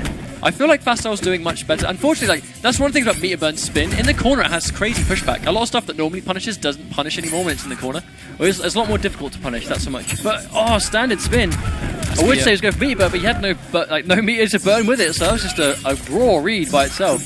Oh, double overhead again. He has no meter to wake up spin. Wake up regular spin. That's pretty crazy stuff. You don't really see that very much nowadays, especially seeing as, lovely anti-cross-up spin. And that's going to be a bait as well. He's just not really getting away with any of these meter burn spins anymore. Foxy seems to just be in his head. Well, I mean, this is kind of what we saw before. I mean, both rounds, Foxy did lose quite a substantial amount of health. But at the same... Foxy Grandpa with his microphone plugged in by the looks of things. He needs to turn his microphone off. But no, we're seeing... You'll only hear my voice right now. And yours. Okay, yeah, sure. And yours, obviously. Cool, but no, that is very much how we saw the set go last time. Foxy did manage to, Fastal managed to take quite a lot of health off, but fundamentally just too many reads on the block spin. Fastal was being way too free by throwing them out. So they were getting punished consistently, blocked and punished consistently, but he was still doing them. It's quite tricky. It is an option, it is a threat, but try not to become too predictable with it because that's when it really starts to hurt you. Because the thing is, in the clutch situations where, one combo will kill you, the more tense the situation becomes, the more obvious your armoured reversals tend to be. I mean, Fastal got away with a lot of meter burn spins because his reads were very spot on in a lot of previous games. But against Foxy, this guy plays Kung Lao. He knows when you're going to spin because that's when he would have spun. So he has these these thoughts in his head already. That's an amazing first hit. That's a really nice convert actually off the low hat. And again with the spin. So Fastal is now without any meter whatsoever, and he gains... Oh wow, Foxy was looking for the low setup, but doesn't hold it, just throws it raw. Fastal trying to fight his way out of the corner, doing a good job of it. Doesn't quite confirm into the low there. That's going to be a full combo into the corner though. And that's going to be, this next combo may kill. And here comes that pressure that Kung Lao has. And he himself counter pokes. We haven't actually seen that much. A lot of it has just been him baiting Fastal's spin and then punishing, but that's one of the first times I've actually seen him counter poke. Well, when you've got so much of a sort of substantial life lead, you can get really aggressive with your spins like that, which is what makes them work. And Foxy's now fighting his way gradually out of the corner, but just one turnaround, like one combo from this point would put either opponent in the corner, which is where you just immediately have the edge. Oh, he doesn't quite have the stamina. He was not able to actually do his run cancel there. You see his stamina go red. But it doesn't really matter too much. He's still in a good situation. And both players, as an unsafe dive kick, they both block their try and bait a spin once again. I think Fastal is making a bit too many incorrect reads on these very, very unsafe moves. Like Foxy's being very calm, very collected. Everything he's throwing out is safe. Oh, just like that's it. Oh my god! And he tried to brutality it, but he didn't quite get it. So that's a swift 2-0 to Foxy Grandpa. It's looking like he will be able to repeat what he did last time. I like this guy. Fastal's cool. No, I like this guy. Fastal's cool. I like this guy. I like this guy. He's alright. Foxy, please mute your mic. Turn your microphone off, my friend. But it's a very swift 2-0. A very swift 2-0 indeed. I mean, he's just all over him. Do you think we'll see him switch back to Katana? Maybe. I don't feel like the mirror is working for him. You can tell what he's trying to do, but... He's just being a bit too unsafe. Like, from what I can see, he's throwing out a bit too many unsafe specials. I mean, it's not just the spins, it's the dive kicks. Like, dive kicks aren't really going to get you too much in this mirror match, especially when he's got so much meter to burn. Fastal has selected full auto Jackie Briggs. Online's favourite variation. No, everyone loves this variation. What are you talking about? It's everyone's favourite. It's the best. But I've never seen him use it. I've never actually seen Foxy fight full auto, so I don't even know if Foxy's fought full auto Jackie Briggs before, but hopefully this will be a nice testament as to how to deal with the keep away, if that's what Fastal wants to do. Well, we'll see how it goes. I mean, this is the first time we've seen Fastal play this character. He manages to bag himself first hit with the machine gun. Okay, so Foxy already knows he needs to do crouch. He's now just going to counter poke and then find his way in. That machine gun's not going to be a huge threat. He's got low hat, which will counter zone, and that's a lovely conversion. And here we go. He tries to bait the wake up there because obviously one of the things that Jackie Briggs will always try and do is the meter burn armor to get through. And that's a really nice overhead. It's unfortunately too far away to really get anything off it.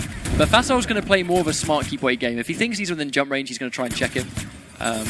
But he's going to now try and get in. I don't think the low hat will work too much. But he's going to try and find his way in here. But there's going to be a lot of what people sort of, it's called zoning, really, where the opponent's going to keep you away with special moves. Foxy uses the multiple hits of the meteor burn spin to really blow through that, but he manages to get himself sent full screen. Oh, he's getting zoned out very well now, though. He's not really being able to get anything going. This might be one of those sort of download matches that a lot of players have, but that may not... Oh, it doesn't quite get both hits. This next up will go.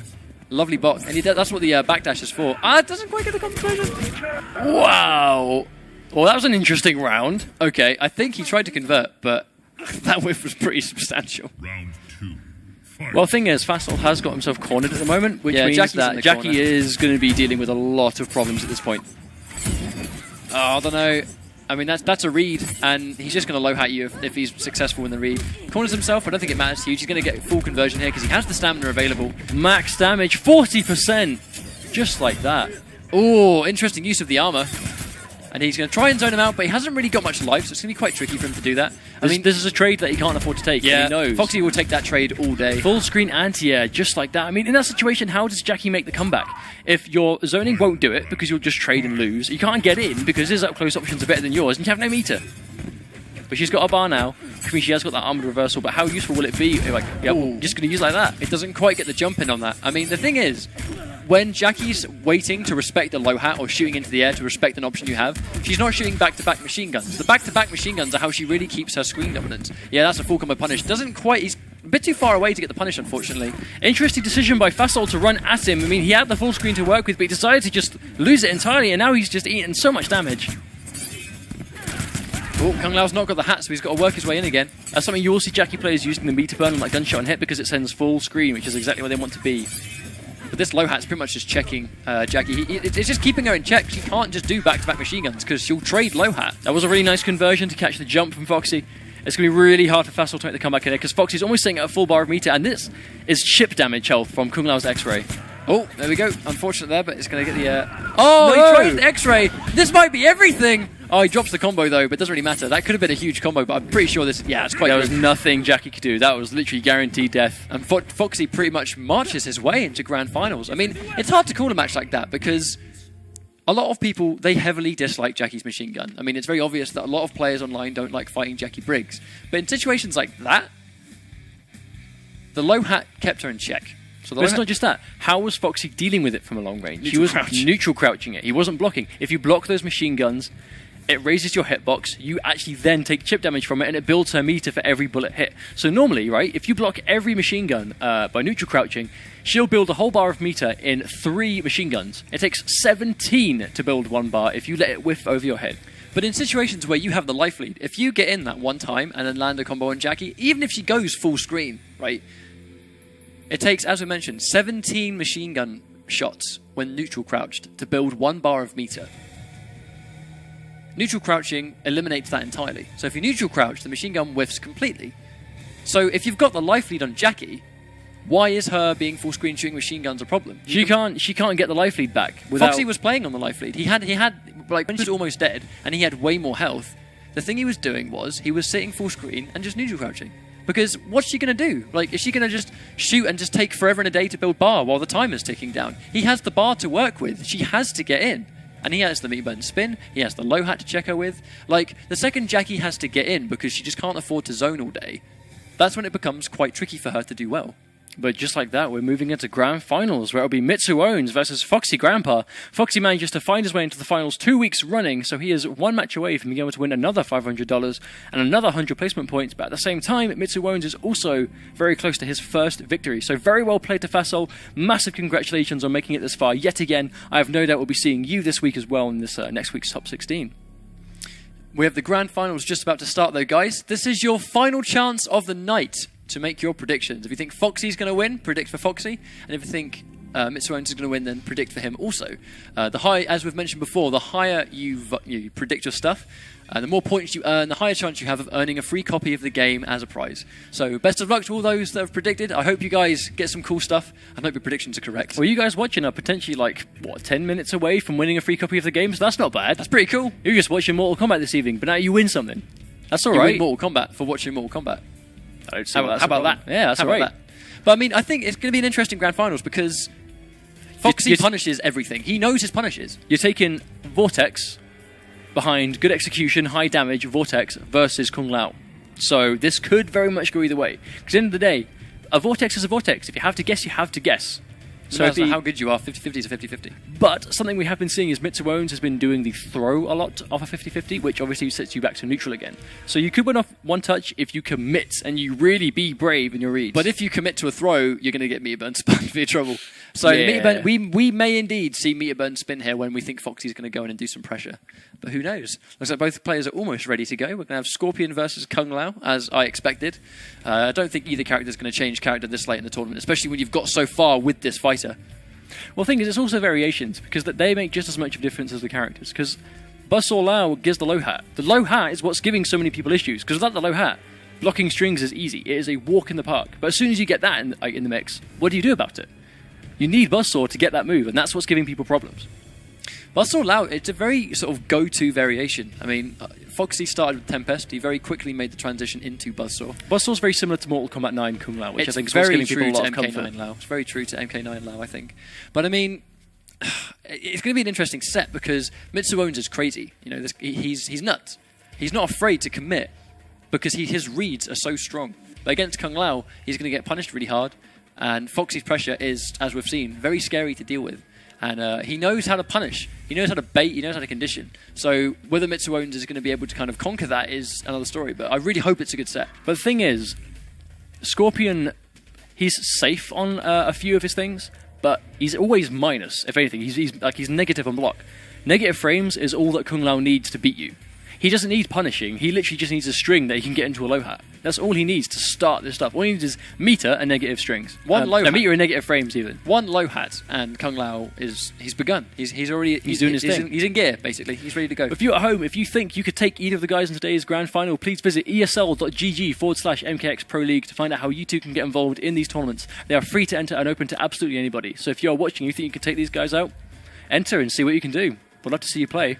We've seen so many players here in this top 16 and the previous one that are new blood, players that we haven't seen very much of. And it's because of this ESL League where they've been able to play online, they've been able to qualify, participate in the top 16, and really make a name for themselves when they otherwise just wouldn't have the chance to. I mean, not everyone can attend offline tournaments, these grassroots tournaments that, you know, are absolutely fantastic, but not everyone can actually enter them because of, you know, engagements and stuff like that.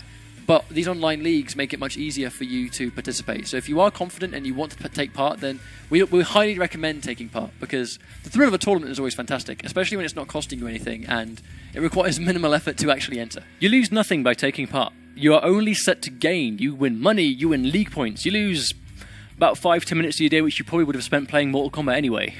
But one of the important things is also the experience. Yes. Like a tournament online or offline is important experience because the tournament pressure is something that will get to every player. It does affect you, no matter what player you are in the world. If you are on a stage, if you're in top 8, if you're in top 4, if you're in top 16 or whatever, the pressure can get to you because then you sometimes feel there is now a requirement for you to do well. And there is one way to get over tournament nerves, and that's by playing in tournaments. So if you can do that online, where it's even more comfortable, then you're setting yourself up for some good stuff. So both players are almost ready to go here. I do think we are going to have Buzzsaw Kung Lao versus Inferno Scorpion pretty much as we expected. I would say that's fair. I mean, I don't think we're going to be seeing any changes either. I mean, both players have lost at least one game coming up into this point, so the option to change has been there, and neither player's taken up on it. I think both players are loading up here. It looks like we have got Mitsuones going for Inferno Scorpion against Foxy's Buzzsaw Kung Lao. So best of luck to you guys out there making your prediction points. Hopefully in a few minutes you'll be able to win yourself a copy of the game. But these guys are playing for big money and big league points. So let's see how this is going to go now. Let's hope this is a good set because Foxy needs to be dethroned. I mean, that down 4 is phenomenally good at just getting the first hit. And that was a lovely counterpoke with that meat-bent teleport. And here we go. Is really putting a stamp on this game as to how risky he's willing to play to win this tournament. Oh, and he gets this wrong. Here comes the low. And here comes the next mix-up. This is going to be a full combo into low minion once again, which is once again going to combo into a Vortex. Lovely grab, just to reset the situation. Oh, wow, and he tags him. I'm sure that was supposed to be something else, but it works out in the end anyway. Right, here comes Foxy. Can he make the comeback? Here comes the low. He commits. Is Foxy going to make this comeback? Who knows? Just the raw overheads from double neutral. Overhead. But again, the threat of that wake-up attack is always there. You can't completely press the momentum because raw teleport right there. Great stuff. Here comes the pressure into a low hat. Ooh, wow. Instant air teleport. Mitsuo's he's so nuts. He doesn't care. But it's working so well for him. Oh, low minion on block. So good. This is just full-on risky play right now, but it could not be making more sense right now. Unfortunately, Foxy did not have the stamina available, so he was actually unable to capitalize on that convert. But Mitsuo's no slouch, putting in work here in this set. Does his corner swap again, that Foxy Grandpa special. Ooh, Wow. environment interaction makes the jump in whiff. Great stuff. And that's going to be a full combo punish. He resets it. He doesn't actually want Scorpion to break. That was very smart. He's going to have to break that situation. Here we go. Oh! The reactions. You cannot play games with those sorts of reactions. He sees that teleport. He will dive kick it. That's all he needed. And now he's winning. Well, winning. He's tied it up. But he is looking at a life lead right now in round 3. Unfortunately, drops his convert. But the Meatburn spin will anti-air cleanly. You just cannot anti-air. You can't jump into Kung Lao when he's got bar. And that was a very good break. He had to break in that situation. But here comes Kung Lao. Here comes that crazy pressure. Right. Mitsuo's just playing very risky, but every block, even if it's not full combo punishable, every block is giving Foxy momentum, which is, again, that's all Kung Lao needs. He's getting some very unfortunate dive kick whiffs here. He's only getting one hit, which doesn't give him the full combo. He's still getting damage, but he seems to be dropping a lot of damage here. Oh, he tries to get the teleport, but that's going to be a full punish here. Alright, here comes the hard knockdown. Is he going to teleport again? Is he going to see it? Are we going to see it? Oh, he commits into the low minion! And that's going to take it all. He bet it all on the low minion. Oh, God. We are... Foxy Grandpa with the reverse disrespect. I think it's... I think he's been watching Mitsuo's games up until this point. I think he's gone, if you're going to be disrespectful and troll, then I think I'm going to disrespect and troll you back. My days. I mean, by no means is Mitsuo's out of that at all. He had a very solid first round, a very dominant first round, where he got his Vortex on the go. As we said, guys, the second Mitsuo's gets going, it's hard to stop him. He was making some plays in that game. He was making some really good decisions. He was getting some good damage. And he took round 1 very, very convincingly. And he almost took round 2. And he got some good damage in 3. If you can do that much damage, you can win a game. So it's a question of, will he be able to take the set? Looks like you've got to keep yourself composed. Looks like he's gone back for Inferno Scorpion. He's just going to run it back, go straight for the character he was using, and he's going to try and take it. He could have won that game, He got damage, he took the round. If you can do that, then why change? Especially if you won with that up until this point. But it depends on how we're going to see adaptation here, because Foxy always takes... It seems like he takes a round to get going. He has very... a lot of times we see dominant first rounds against him, and then he'll 3-0 the whole set. It's kind of crazy, really, how...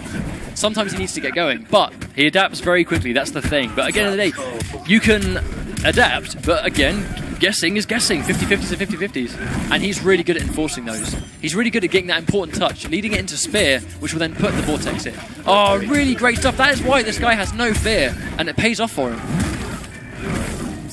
Oh, good punish on the low minion, not letting him get away with it. Mitsuo's very much than this, though. The MK9 anti-air of the standing 1.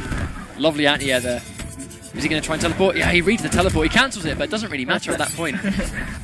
But again, I'm pretty sure Foxy reacted to the cancel, and that's why, because his reaction on the dive kick won him game 1, but then it won him round 1 here. His reactions are on point. Oh, Foxy nothing go miss. Here we go again. I mean, but he's got loads of meter, but he's baiting him so hard here. He just isn't able to get anything going. Unfortunately, he drops the combo, but at this point, it doesn't really seem to matter that much. This is a question of when very risky play gets punished very hard. Your wins will be landslides, but your losses will also be very punishing. But the thing is, Mitsuo's, he's not letting it deter him. He's still going for this unsafe stuff because he's still making these reads, right there. He doesn't care that he's getting punished because he's still confident and he's still getting these touches that he needs. Oh, that crazy forward too. That is an overhead, ladies and gentlemen. Must be blocked standing up. Oh, he doesn't commit to anything. He does hit confirm that. Good stuff there. No, we're seeing really good play from Mitsuo's right now. He's got to just keep himself together. Oh no, that's what it took. That's all it took. Are we seeing brutality? Of course we are. I'm starting to feel like the way Mitsuo's is now starting to play, where he's committing into a lot of unsafe stuff. It's winning him rounds, but it is costing him games. Yeah, so it's a question of... I keep saying that, but it's a matter of recognizing what's losing you games and just trying to stop it. Because if you've got this far by playing this risky, that's all well and good. But at the end of the day, you can stop yourself from making these very risky decisions in situations where a lot of the time it's, I don't want to say obvious, but it's a likely thing. He's going to teleport in this situation. He's going to do a low minion on this situation. But he's doing a lot of 2-1s into low minion or overhead minion. Both of them are unsafe on block, and Foxy's punishing them consistently. 2-1 by itself, completely safe.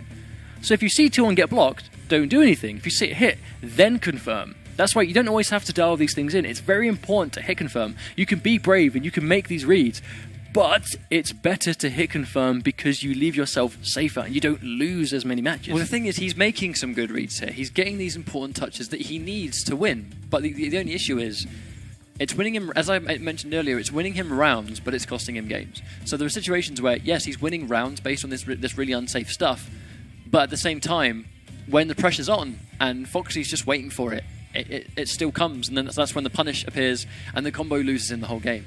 Foxy's now 2-0 up. I was really hoping this week that maybe someone would really bring it to Foxy, but it's been a very dominant tournament for him so far. It's not over yet. But let's not count him out. Let's not count out Mitsuones. It's not over. He's here for a reason. But like I said before, Kung Lao is a very momentum-based character, and having won this up until this point like this, I expect to see a lot of risky play from Foxy and a lot of hard reads because he knows he has games and rounds to work with. So it's going to be difficult, but Mitsuones can bring this back if he really just tightens up this safer play. Well, that double overhead is actually fully unsafe on block, and most of the time you expect Kung Lao to actually commit to something, so you wait for the follow-up. Tags him before the minion comes out, but here comes Low Hat once again. Oh, lovely grab. Oh, that's going to be a full combo punish. Doesn't quite get the confirm, but really funny trade there as well. That's where he wants to get in. Tag him right before he gets it. Just like, I really like that break from Mitsuones. There's no reason to give up this round at this point. He's got all the health he needs, and he gets the hit. This could be it for Mitsuones. I get a return break by himself. Oh, it doesn't quite bite there. The Low Hat recovers in time. Doesn't quite get the hit confirm on it, unfortunately, but here's Mitsuones in the corner. He's got to fight his way through. The next touch, this combo won't kill, but the next touch will. Is he going to wake up? Oh, he gets hit by it. I don't think Foxy was expecting that, but tournament point, Foxy already. This could be one round away from bagging himself another 100 league points, bringing him up to 200 league points. I mean, crazy stuff. Foxy really is the one to beat right now. I mean, if he wins this, he is by far the most dominant player in this ESL league in Europe. But, Mitsuones, let's not count him out. He's fighting back. He's fighting back. He's got this. He has the Vortex. He knows how to implement it. He knows how to win. And there we go. He catches him before the teleport comes out. Wonderful use of the sprint. Oh, no, he tries to go for it again, but it was already used up. Mitsuones needs to really keep his head together right here. Oh, he goes for a jump kick teleport. That kind of stuff won't really work at this point. Oh, no, Foxy. No. Oh, no, Foxy. Don't do this. Don't do this. Oh, no. Oh, no. Mitsuones hasn't given up. He's still going for these. All he needs is that one minion grab. At this health, Scorpion can't kill. Oh, good overhead. 50-50. He'll chip you down. He'll throw you. Oh, no, but this won't do it. He's still alive. The next touch will do it. No, Foxy, what are you doing? Oh, it's done. Oh, the combo's done. Foxy, you troll. You troll. And we see the brutality to finish things off. So that is week 2. Goes to Foxy Grandpa as well. Who can beat this guy? He is, by pure definition right now, unstoppable. It's pretty crazy. I mean, there are people here that they have good games. They have really strong rounds, but he just keeps winning these sets. We want one of you watching, enter this league and beat him. Do what he did, do that to him. That's what I want to see. I want to see one of you guys enter this tournament, beat him, and then rob him of that $500. I mean, we've had people on social media that were saying that they were going to destroy Foxy. Unfortunately, it's just not quite gone through, unfortunately. But, it's all good. Huge congratulations to Foxy, and also huge congratulations to Mitsuones for getting grand finals with Scorpion. Dude, he bagged himself 75 league points, $300. That's all right. That's all right. And he did really well getting up until this point. And I have no doubt, again, we'll see him very much in this top 16 as we go on. I have no doubt. For those of you at home, thank you all very much for watching. If you'd like to stay up to date on future tournaments and the results of this one, in terms of brackets for the future tournaments, there's a week 3 will start this Sunday, where they'll play through the top 16. You can go to ESL Mortal Kombat or NetherRealm on Twitter, or ESL Mortal Kombat and Mortal Kombat on Facebook for all the information you need on this online league. But as you can see there, there's a lot of 3-0s there from Foxy. I mean, this guy he's pretty crazy at this point. He knows what he needs to do to win. The only player that's been able to take games off him in the actual league right now in the top 16s has been Nivek. And it's been one apiece, but he's the only guy that's been taking games off him. But at the same time, Nivek's only opponent that he's lost to has been Foxy Grandpa. We are seeing these very dominant players putting the time in, putting the practice in, consistently entering and doing really well. But it's not even that. We're seeing the same players making top 8, top 16. But it's the same for CIS. It's the same for North America. Consistency is good, absolutely fantastic. Good players are consistently competing and performing. And that's what we want to see. We want to see people really making the most of this opportunity, to go to this LA Burbank Finals, where you can play for that huge money. And the competition is long from over. You watching have plenty of time to get involved yourself. Please get involved.